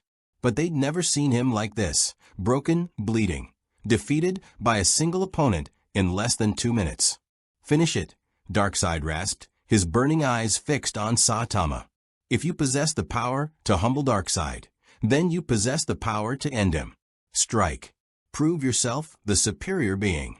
Saitama looked confused. Why would I kill you? You're beaten. The fight's over. Because I am Darkseid. The new god's voice cracked with fury and incomprehension. I have conquered galaxies, enslaved billions. I seek to rob the universe of free will itself. By every measure of justice, I deserve annihilation. Yeah, probably, Saitama agreed. But I'm not really an executioner. I just stop bad guys from hurting people. You're stopped, so... He shrugged. We're done, I guess. Batman stepped forward, his tactical mind racing through implications. He's right. We don't kill, even beings like Darkseid. But we can't let him return to Apocalypse and regroup. Superman, Wonder Woman, we need containment protocols. Green Lantern, can your ring hold him? I can try, John Stewart said, his ring already glowing. But if he recovers his strength... Darkseid laughed, a broken, bitter sound. The ring will not be necessary, Dark Knight. I am defeated. Truly, completely defeated. By one who does not even understand the magnitude of what he has accomplished. His eyes found Saitama again. You are a living paradox. Power without source. Strength without limit. You break the fundamental equations of existence, simply by being. I just did push-ups, Saitama muttered. Impossible. Darkseid struggled to his feet, swaying but refusing to remain kneeling. There must be something, a connection to the source, to the speed force, to the emotional spectrum. No being simply becomes what you are through mundane effort. And yet, Wonder Woman said, her sword still ready. Here he stands. Perhaps, Darkseid, there are truths that exist beyond your understanding. Powers that defy your equations. Darkseid's expression twisted with something almost like respect. Perhaps. Or perhaps he is the universe's answer to beings like me. A correction. A reset mechanism. He tapped his wrist device, and a boom tube began to form. I will return to Apocalypse. Study this. Understand what you represent. And when I return... You'll lose again, Saitama interrupted, sounding almost bored now that the fight was over. Probably faster next time, since I know what to expect. The new god paused halfway through his portal, his burned and bloodied face turning back. You feel nothing, do you? No triumph in defeating Darkseid. No glory in this victory. You are empty. Yeah, Saitama admitted quietly. That's kind of the problem. Darkseid studied him for a long moment, and something that might have been pity flickered across his features. Then you are more cursed than I ever could be. Power without purpose. Strength without satisfaction. You have my sympathy. The boom tube closed, taking Darkseid and his remaining parademons with him. The invasion was over. Coast City stood damaged but intact, its people saved, its protectors victorious. And yet the Justice League stood in uneasy silence. That was too easy, Batman said finally. Darkseid doesn't retreat. He doesn't show mercy or accept defeat.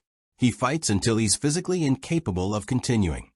Saitama made him physically incapable in under 2 minutes, Flash pointed out. I'd retreat too if someone beat me that badly that fast. No. Batman's voice carried absolute certainty. This was reconnaissance. He wanted to measure Saitama, understand his capabilities.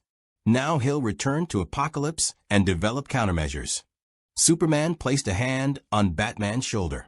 Bruce, even Darkseid has limits. Saitama just proved that. Maybe this is one problem we don't need to prepare for.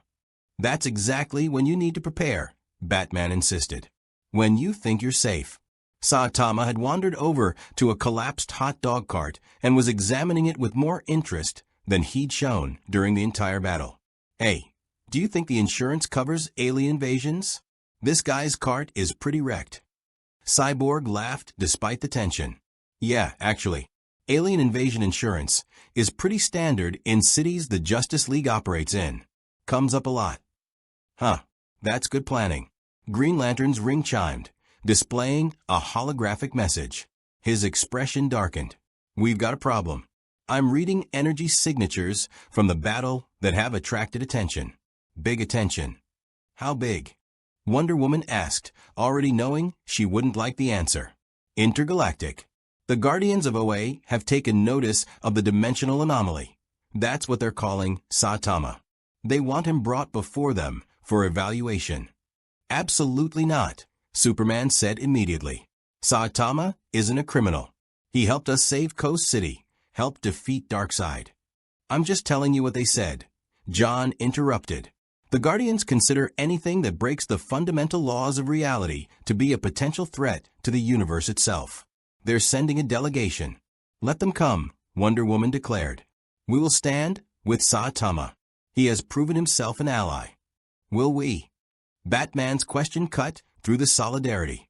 All eyes turned to him. Stand with someone we don't understand? Someone who could, theoretically, destroy the planet with a single misplaced punch? Someone even Darkseid called a paradox. Bruce, Superman started. I'm not saying he's a threat. I'm saying we don't know. And, until we do, we're gambling with billions of lives based on what? The fact that he seems nice? That he likes hot dogs? Saitama had been listening to the conversation with growing discomfort. Look, I get it. You're worried. Everyone always gets worried when they realize how strong I am. But I've been a hero for years. I protect people. That's what I do. That's all I do. On your Earth, Batman countered, where you had context, relationships, a support structure. Here, you're untethered. No hero association, no ranking system, no social consequences if you decide you're tired of playing nice. Bruce, that's enough. Wonder Woman's voice carried royal command.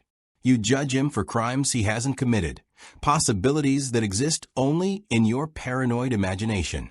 That is not justice. It's survival, Batman shot back.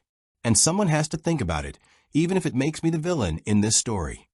The argument was interrupted by a new sound, multiple boom tubes opening simultaneously around them. But these were different from Darkseid's portals. Cleaner, more controlled, and through them stepped figures in red and blue armor, carrying advanced weapons. Justice League, the lead figure announced, her voice amplified by her helmet. Stand down.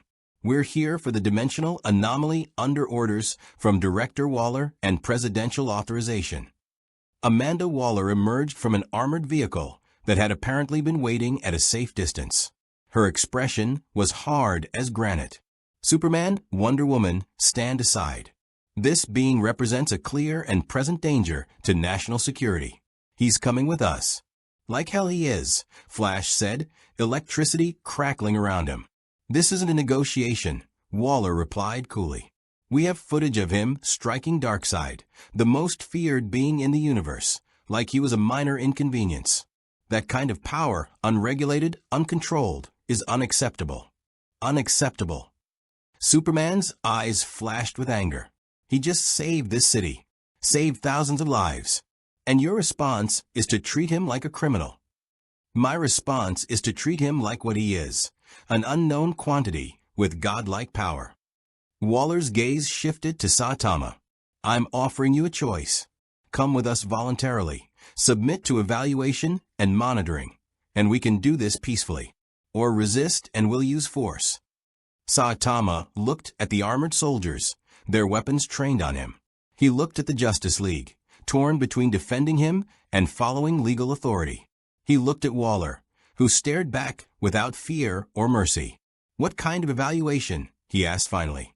Medical, psychological, combat capability assessment. We need to understand what you are and what you're capable of. Then we'll determine appropriate containment. Containment. Saitama's voice went flat. Like a prisoner? Like a nuclear weapon, Waller corrected.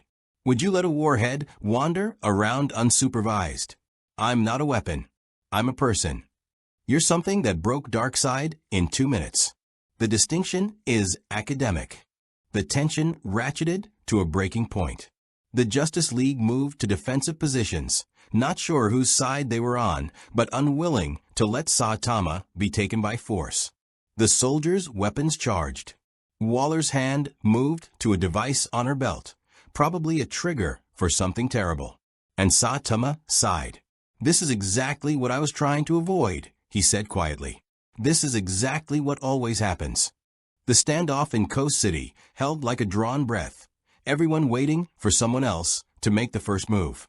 Weapons hummed with ready energy. Superman's eyes began to glow red with suppressed heat vision. Wonder Woman's hand tightened on her sword hilt. Flash vibrated faster, preparing to evacuate Saitama if necessary. And Amanda Waller stood perfectly still, her finger resting on the device at her belt. Saitama looked around at the scene. Heroes ready to fight, soldiers prepared to die following orders, a government official convinced she was protecting her country. It was all so familiar. Different costumes, different faces, but the same fundamental fear he'd faced dozens of times back home. I'll go with you, he said. Saitama, no, Superman started. It's fine, Saitama interrupted, his voice carrying a weariness that seemed to age him decades. I get it. She's scared. They're all scared. And honestly, they should be. I am dangerous. I could level this whole city by accident if I sneezed wrong. So, if submitting to some tests makes everyone feel safer, whatever. I've got nothing better to do anyway. Batman's eyes narrowed behind his cowl. You're too accepting of this. Why? Because I'm tired, Saitama admitted. Tired of fighting the same battle over and over. Back home, the Hero Association was always trying to study me, control me, use me. Other heroes resented me or feared me. The public loved me one day and questioned me the next.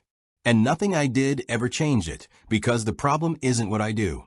It's what I am. Wonder Woman stepped forward, her voice gentle but firm.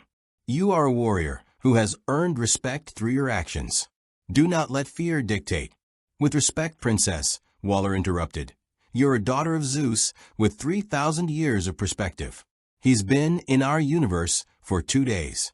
We need time to understand him, and he needs time to understand us. This isn't punishment, it's due diligence. It's imprisonment, Flash countered, dressed up in bureaucratic language. It's a voluntary evaluation, Waller corrected, which he's agreed to, unless you're planning to override his autonomy and decide what's best for him yourselves. The accusation hung in the air. Batman recognized the rhetorical trap immediately, but saying so would only prove Waller's point. Saitama walked toward the armored transport, hands in his pockets. Look, I appreciate you guys trying to help. Really. But this is easier. I'll do their tests, prove I'm not going to explode the planet, and maybe everyone can relax. And if they don't let you go? Batman asked quietly. Saitama paused, glancing back. Then I'll leave anyway. No prison can hold me, not because I'm arrogant, just because it's true. But I'd rather not break out of somewhere. Makes people even more nervous. Superman flew to intercept him before he reached the transport. Saitama, listen to me. Once you're in their custody, you'll be in a legal gray area. No rights, no protections. They could study you for years, dissect your biology, test your limits until something breaks. Let them try, Saitama said with a shrug. Nothing's broken yet. That's not the point. Then what is the point? Saitama's voice rose slightly, the first real emotion he'd shown beyond mild boredom. That I should fight? Resist? Prove everyone right that I'm dangerous and uncontrollable? I've seen how this plays out, Superman. I fight, people get hurt, buildings fall down, and everyone's more terrified than before. Or I go quietly, sit through their tests, and maybe they realize I'm just trying to help. Clark Kent had no answer for that. His Kryptonian heritage and Kansas upbringing had taught him the value of cooperation with authority. But his years as Superman had also shown him how quickly fear could turn institutions against the innocent. At least let me come with you, Superman offered, as a witness, to make sure they treat you humanely. Waller considered this. One observer. No interference with protocols. And he stays outside the examination rooms. Agreed. Batman activated his comm. Alfred, I need you to begin monitoring all Department of Defense facilities, particularly any associated with Task Force X operations. If Saitama doesn't emerge within 72 hours, I shall begin preparations for a retrieval operation, Master Bruce. Alfred's voice responded. Though I do hope it won't come to that. It won't, Waller said coldly, having obviously intercepted the communication. Despite what you think of me, Batman, I'm not a monster. I'm a pragmatist. And pragmatically, antagonizing someone who can punch Darkseid into the ocean would be suicide. Then why take him all? Because leaving him unchecked would be negligent. Waller turned to her soldiers. Load up. We're moving to Site Gamma 7. And someone get the president on the line. He'll want to know we've secured the asset.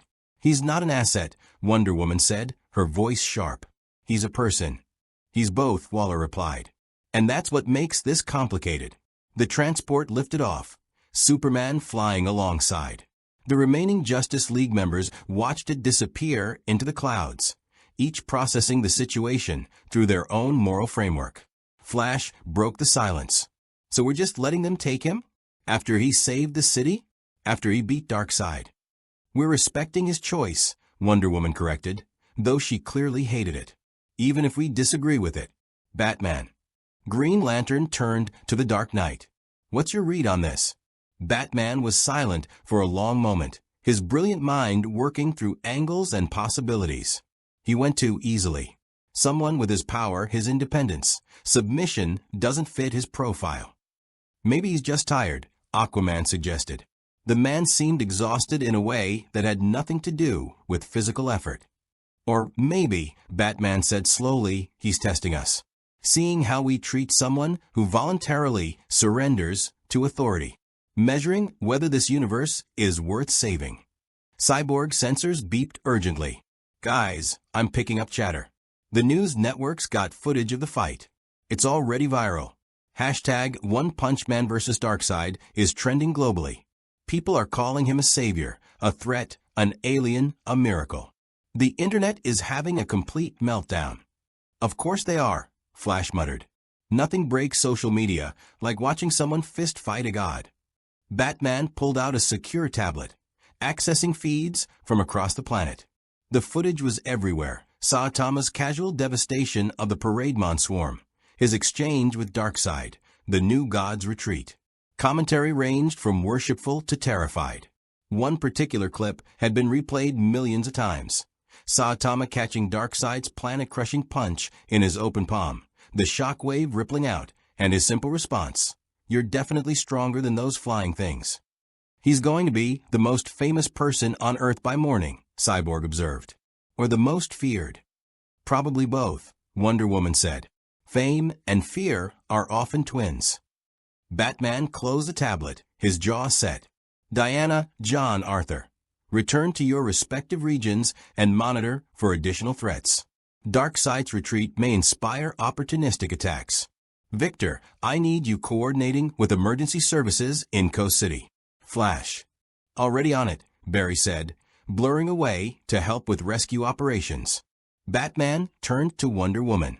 "And I need you to contact Themyscira. If Saitama is what Darkseid called him, a reset mechanism, a correction to universal imbalance, your mother's wisdom might provide insight the rest of us lack." Diana nodded. "The gods may have prophecies regarding such beings.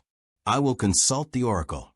As the Justice League dispersed, Batman remained in the ruins of Coast City, staring at the crater where Saitama had stood his ground against Darkseid.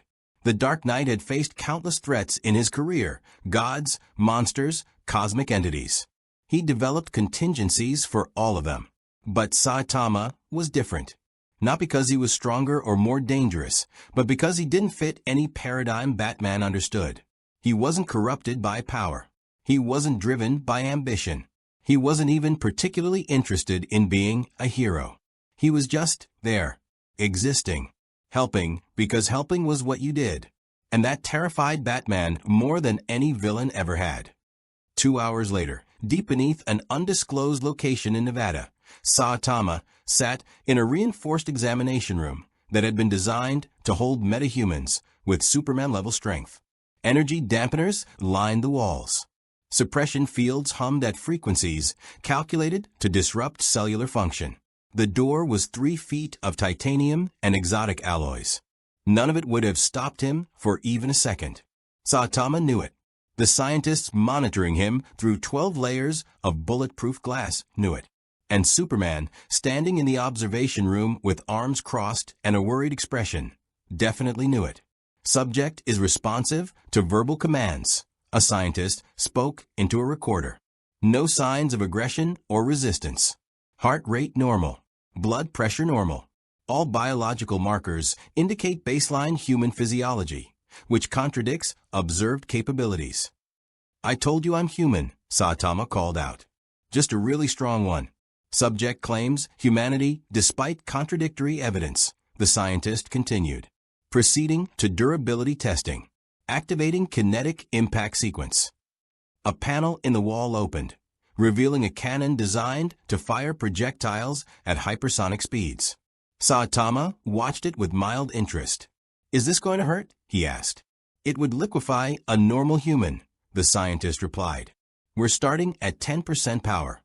"Okay, go ahead, I guess." The cannon fired.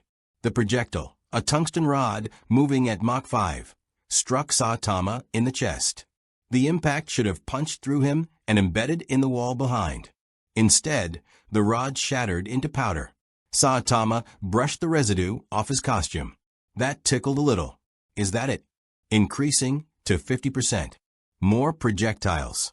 Same result. They shattered against Saitama's skin like insects hitting a windshield. 100%. The cannon roared, firing its full payload. The kinetic energy released could have penetrated a tank. Saitama took the hit directly to the face. His head moved back approximately 2 millimeters. "Huh," he said. "That one I actually felt." Barely, but still. In the observation room, Superman watched the scientists frantically recalibrating their instruments. "This is pointless. You're not going to find a weakness because there isn't one." Director Waller wants comprehensive data. One of the lead researchers replied. We'll proceed to energy-based testing next, then exotic particles, then you'll waste more time and resources proving what I already told you. Superman interrupted. He's exactly what he appears to be. Someone impossibly strong who chooses to use that strength to help people. With respect, Superman, your judgment is compromised. You want him to be a hero because it validates your worldview. We need empirical data. Superman's eyes glowed faintly red. My judgment has saved this planet more times than I can count. Maybe it's time you trusted it. The researcher stepped back, suddenly remembering he was arguing with someone who could vaporize him with a glance. In the examination room, Saitama yawned. Hey, how much longer is this going to take? I'm getting kind of hungry. Do you guys have a cafeteria or something? 3 days of testing had yielded exactly nothing useful. Saitama had been subjected to every form of analysis, examination, and experimental procedure that modern science could devise. They'd fired every weapon in the arsenal at him. Kinetic energy-based, exotic particles, dimensional disruptors. They'd expose him to temperatures that would vaporize steel, pressures that would crush diamonds, radiation that would kill a man in seconds. He'd sat through it all with the patient boredom of someone waiting for a bus that was running late. The scientists were at their wits' end. Amanda Waller stood in the observation room, reviewing reports that all said the same thing. Subject exhibits no measurable limits. Subject appears biologically human, but violates all known laws of physics. Subject is, for all intents and purposes, indestructible. We're done here, she announced, her voice tight with frustration. Director, we haven't completed the psychological evaluation. One researcher started. What's the point? Waller snapped. We can't measure his body, can't quantify his power, can't find a single weakness. And you want to ask him about his childhood? This was a waste of time and resources. Superman, who'd remained present for all 3 days despite barely sleeping, allowed himself a small smile. I could have told you that on day 1. Yes, well, hindsight is perfect, isn't it? Waller turned to the examination room's intercom. Mr. Saitama, you're free to go. Thank you for your cooperation. In the examination room, Saitama perked up for the first time in days. Really? I can leave. The tests are concluded. You've been cleared. Waller's tone suggested she was saying this through gritted teeth. Though we'd appreciate if you checked in regularly, made yourself available for consultation. Yeah, sure, whatever. Can I get my stuff back? Your belongings are being returned as we speak. 5 minutes later, Saitama emerged from the facility wearing his yellow suit and red cape, his gloves and boots returned. He looked exactly as he had 3 days ago. Not tired, not stressed, just mildly relieved to be done with a tedious chore. Superman met him at the exit. How are you feeling? Hungry. They fed me, but the portions were tiny. Do you know if that diner is still open? The one with the good eggs. Clark couldn't help but laugh. After 3 days of imprisonment and experimentation, your primary concern is breakfast. It's almost lunch now, Saitama corrected. So maybe lunch food. Is there a difference here? On my Earth, some restaurants only serve certain foods at certain times. Very confusing. They emerged into sunlight, and Superman immediately noticed the change. Where the facility had been surrounded by empty desert 3 days ago, now there were hundreds of people, protesters, supporters, media vans with satellite dishes, even vendors selling merchandise. Signs declared everything from one punch hero saves Earth to unknown alien threat to where's Saitama? Oh no, Superman muttered. What? Saitama looked at the crowd, genuinely confused. Why are all these people here? You've become famous. Very famous. The footage of you fighting Darkseid has been viewed over 2 billion times. You're trending on every social media platform. Some people are calling you a savior. Others think you're an alien invasion. A few have started a religion. A religion? Saitama's face went pale. Based on me? That's ridiculous. I'm just a guy who's good at punching things. You punched Darkseid into submission in under 2 minutes, Superman pointed out. To a lot of people, that makes you more than just a guy. The moment Saitama appeared, the crowd erupted. Cameras flashed. People screamed his name, though half of them were calling him One Punch Man, since his actual name wasn't widely known.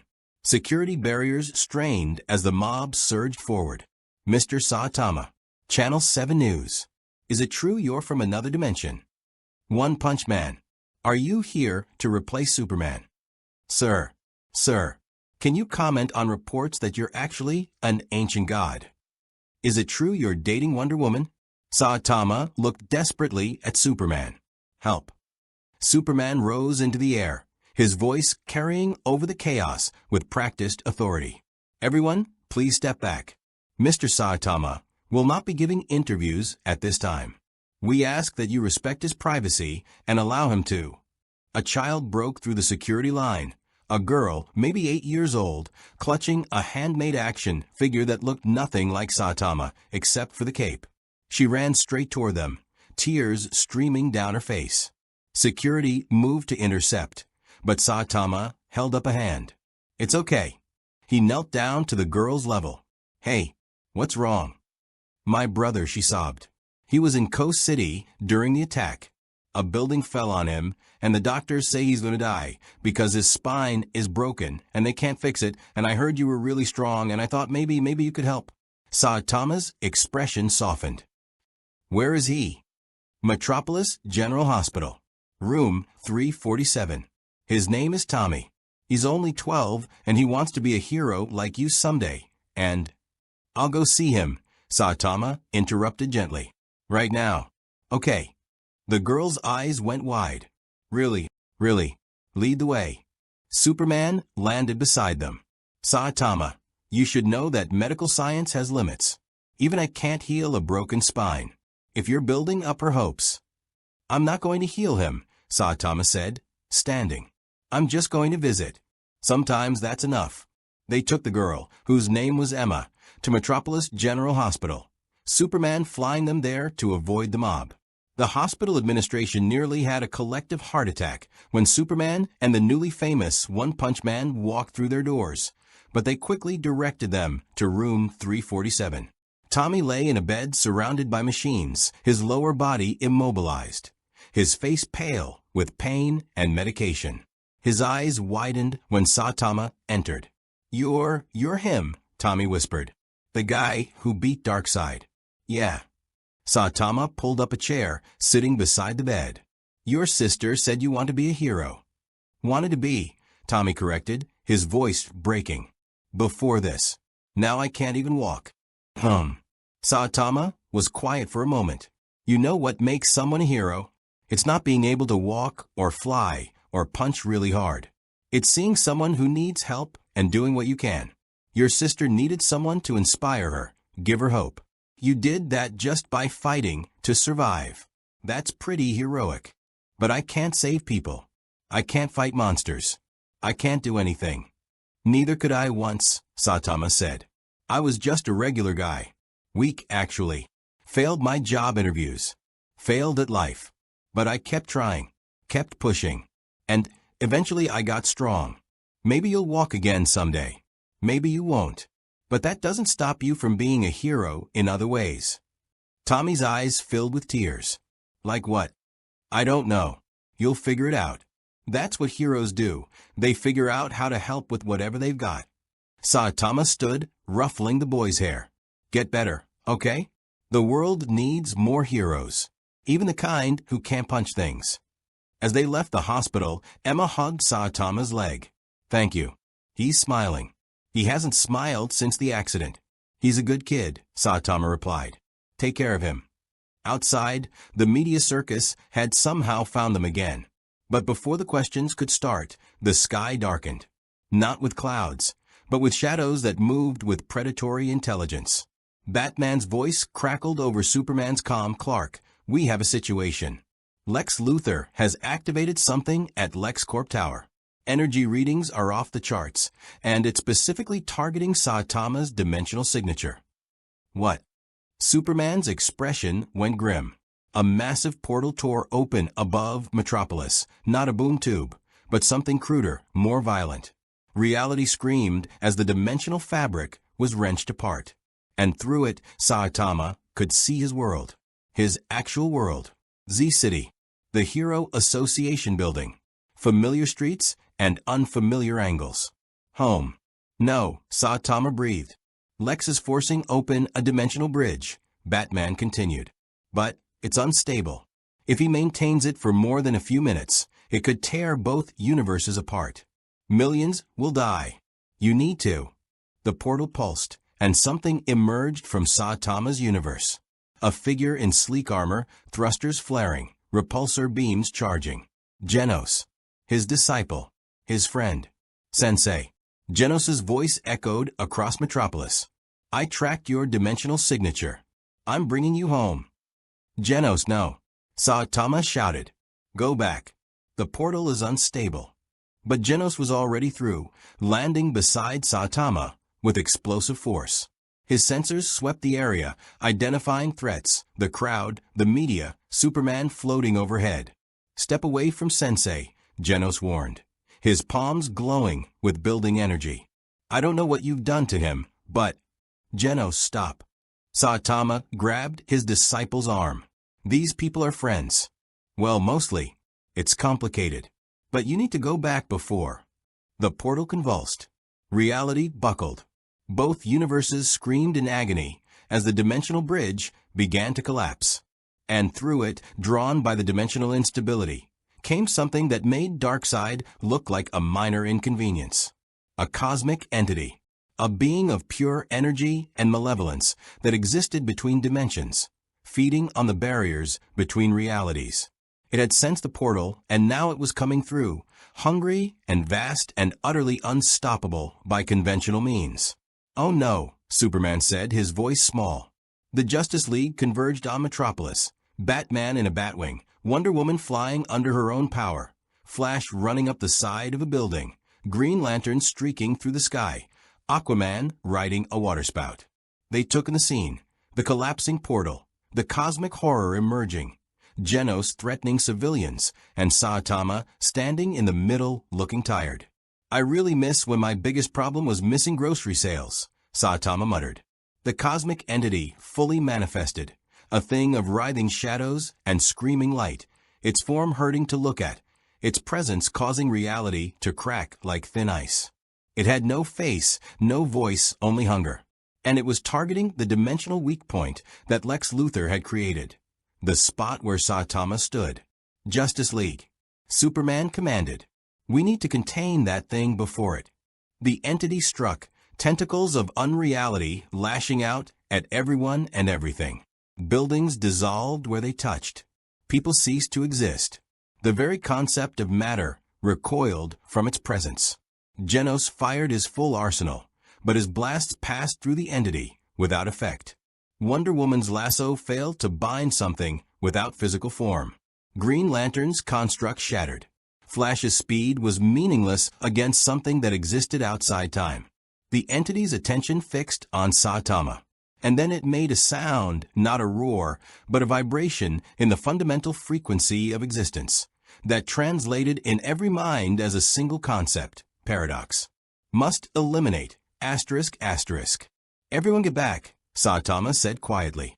He wasn't looking at his friends, old and new. He was looking at the cosmic horror with the same expression he'd worn facing Darkseid, the Deep-Sea King, Baros, and every other threat he'd ever encountered. Mild, bored, empty. But underneath, for the first time since arriving in the DC universe, something stirred. Not excitement, exactly. Not even challenge. Just determination. Okay, Saitama said, rolling his shoulders. I guess we're doing this. He drew back his fist. Serious punch. Hashtag Section 10. The universe held its breath. Saitama's fist traveled through the air with impossible speed, breaking through dimensional barriers as if they were paper. The cosmic entity, a being that existed beyond matter, beyond energy, beyond the conventional understanding of existence, tried to phase, to shift, to become something that couldn't be hit. It failed. The punch connected with the entity's core, and reality itself screamed. Light exploded outward in a wave that could be seen from space. The shock wave rippled through dimensions, sealing the collapsing portal with pure kinetic force. The cosmic horror. This thing that fed on universes, that existed between realities as a predator hunting worlds, simply ceased to be. Not destroyed. Not banished. Just gone. Erased from existence by a force so absolute that it left no trace, no echo, no possibility of return. The silence that followed was deafening. Saitama lowered his fist, looking mildly disappointed. I thought that one would take at least 2 punches. Genos stared at his teacher with familiar awe. Sensei, that was incredible. Even for you. It was fine, Saitama replied with a shrug. Then his expression shifted to concern. But the portal, is it closed? Superman flew higher, his enhanced vision scanning the dimensional fabric. It's sealed. Somehow. Your punch didn't just destroy that entity, it welded the tier shut. But Lex's machine is still running. If he opens another portal, he won't get the chance. Batman's voice came through the comm, sharp with satisfaction. I've seized control of his dimensional equipment. It's being dismantled as we speak. How? Wonder Woman asked, joining Superman in the air. Because Lex Luthor is predictable. He builds back doors into everything in case he needs to shut down his own technology. I've been mapping his systems for years. Batman paused.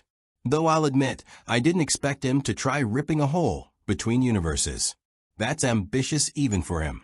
On the ground, the crowd that had been watching in terror slowly began to process what they'd witnessed. Saitama hadn't just saved Metropolis. He'd saved both universes from catastrophic dimensional collapse. And he'd done it with a single punch. The cheering started small, 1 person, then 10, then hundreds. Within seconds, it was deafening. People chanted his name, cried with relief, held up their phones to capture the moment when an unassuming bald man in a yellow suit saved everything. Saitama looked uncomfortable with the attention. Superman? Can we go somewhere less crowded? The Watchtower, Superman agreed immediately. Justice League, fall back to headquarters. We need to debrief, and our guest needs some peace. The teleportation beam extracted them from the chaos, pulling them up to orbital sanctuary.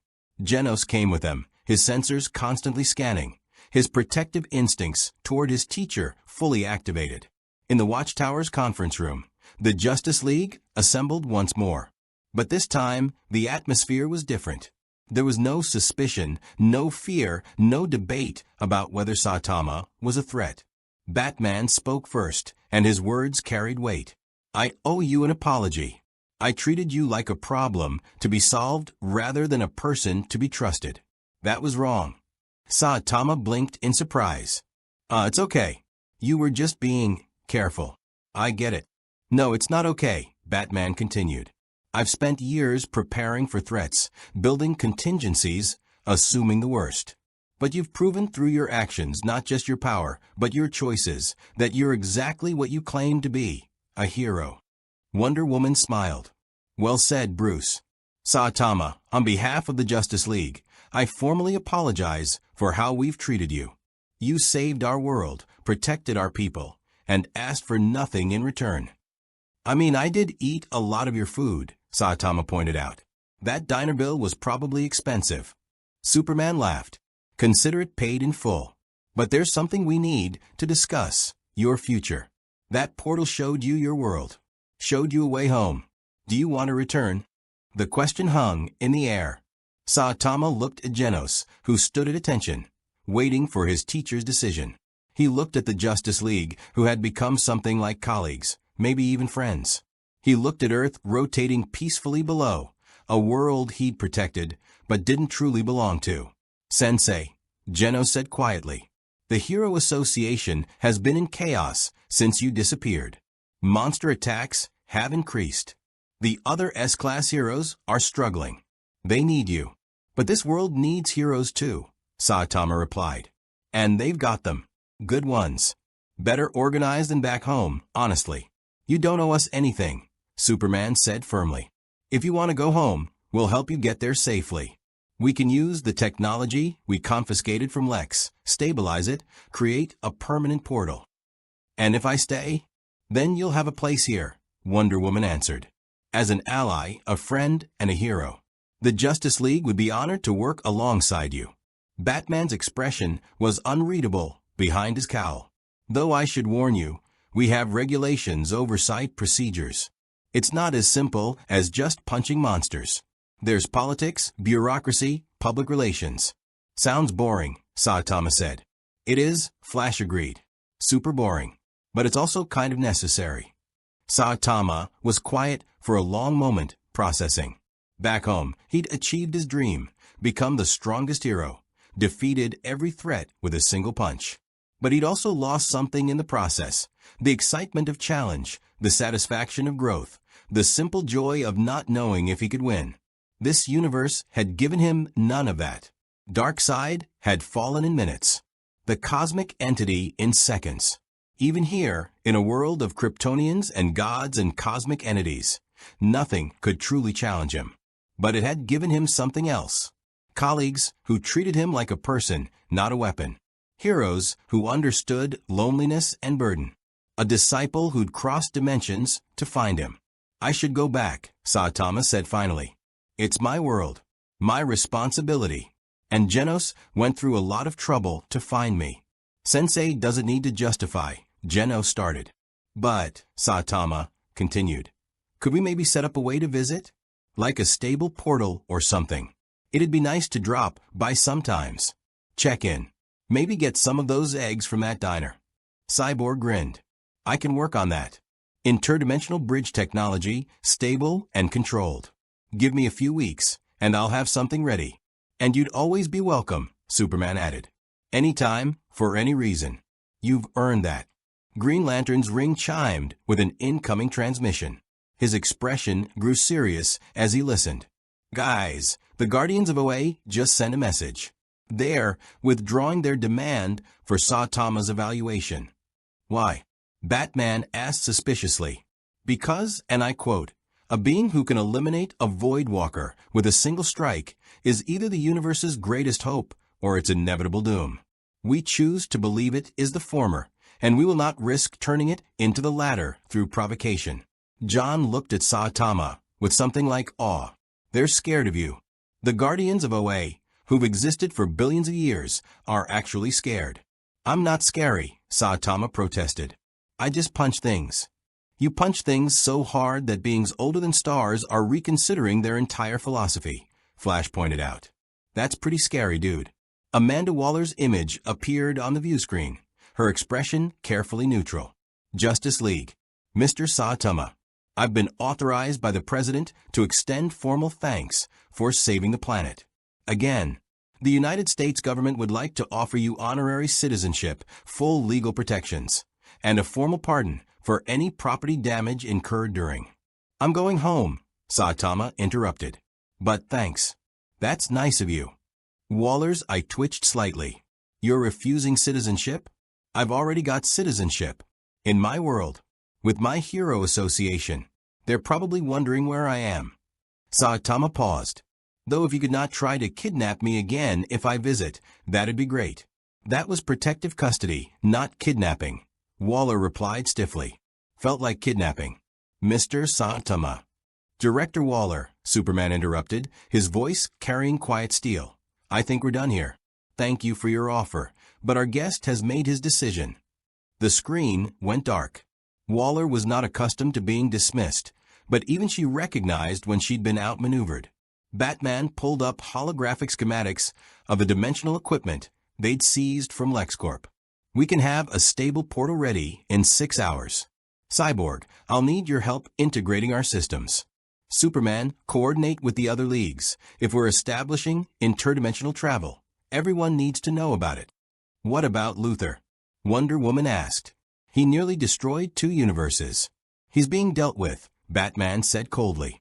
By the time I'm done with him, he'll wish he'd faced Saitama instead of me. The next 6 hours passed in a blur of preparation and goodbyes.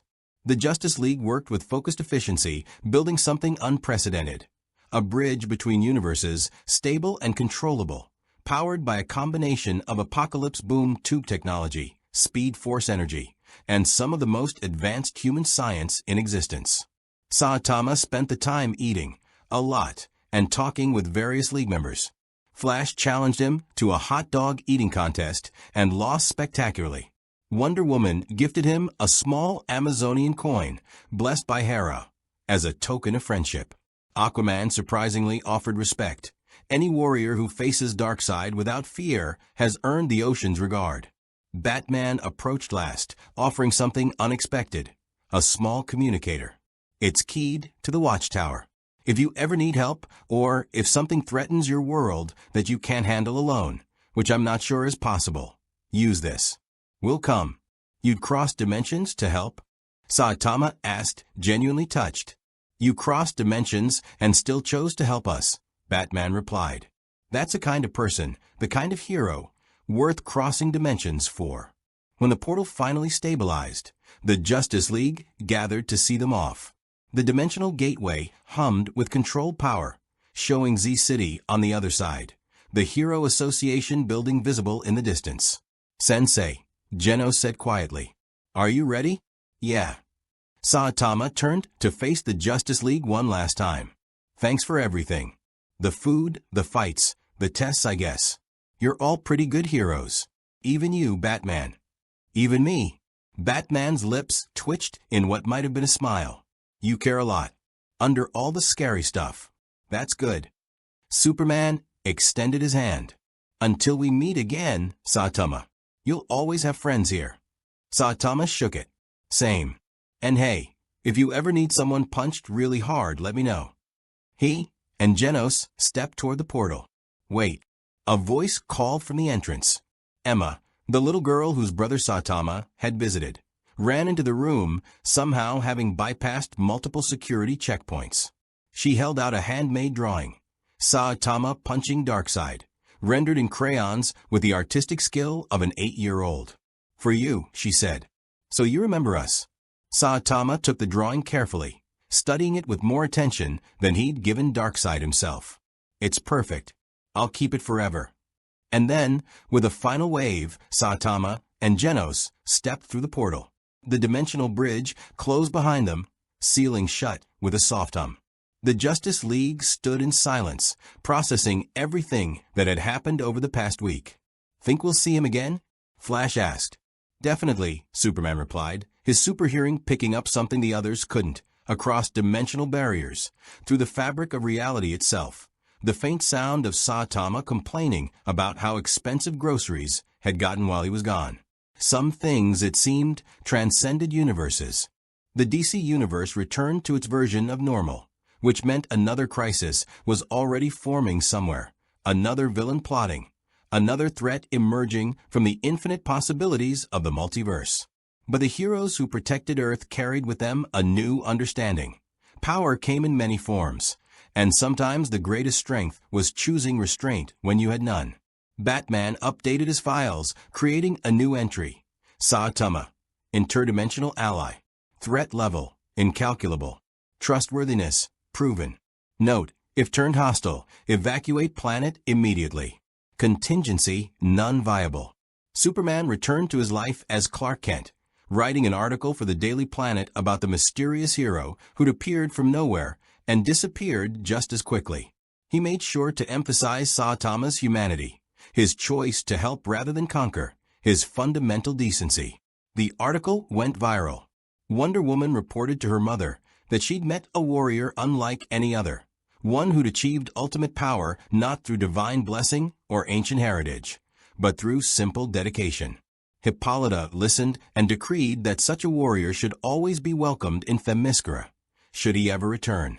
And in Z-City, in a small apartment in a run-down building, Saitama opened his fridge to find it exactly as he'd left it, nearly empty, a wilted piece of seaweed, and that discount cabbage he'd been reaching for when everything started. He hung Emma's drawing on his refrigerator, securing it with a magnet shaped like a superhero he didn't recognize. Genos entered, carrying bags of groceries. Sensei, I've restocked your supplies. And the Hero Association wants you to report immediately. There have been multiple Class S threats while you were gone. Of course there have been, Saitama sighed. Let me guess, they all need to be punched. Most likely, yes. Saitama pulled on his gloves, adjusted his cape, and headed for the door. Behind him, the crayon drawing captured a moment of impossible victory. A bald hero defeating a god with a single punch. In the DC universe, that punch had saved millions. In Saitama's universe, it was just another Tuesday.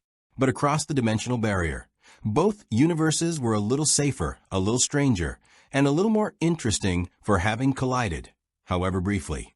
And somewhere in the space between realities, a small communicator hummed with potential, waiting for the day when universes might need to unite again. Because some heroes didn't belong to one world. Some heroes belonged to all of them.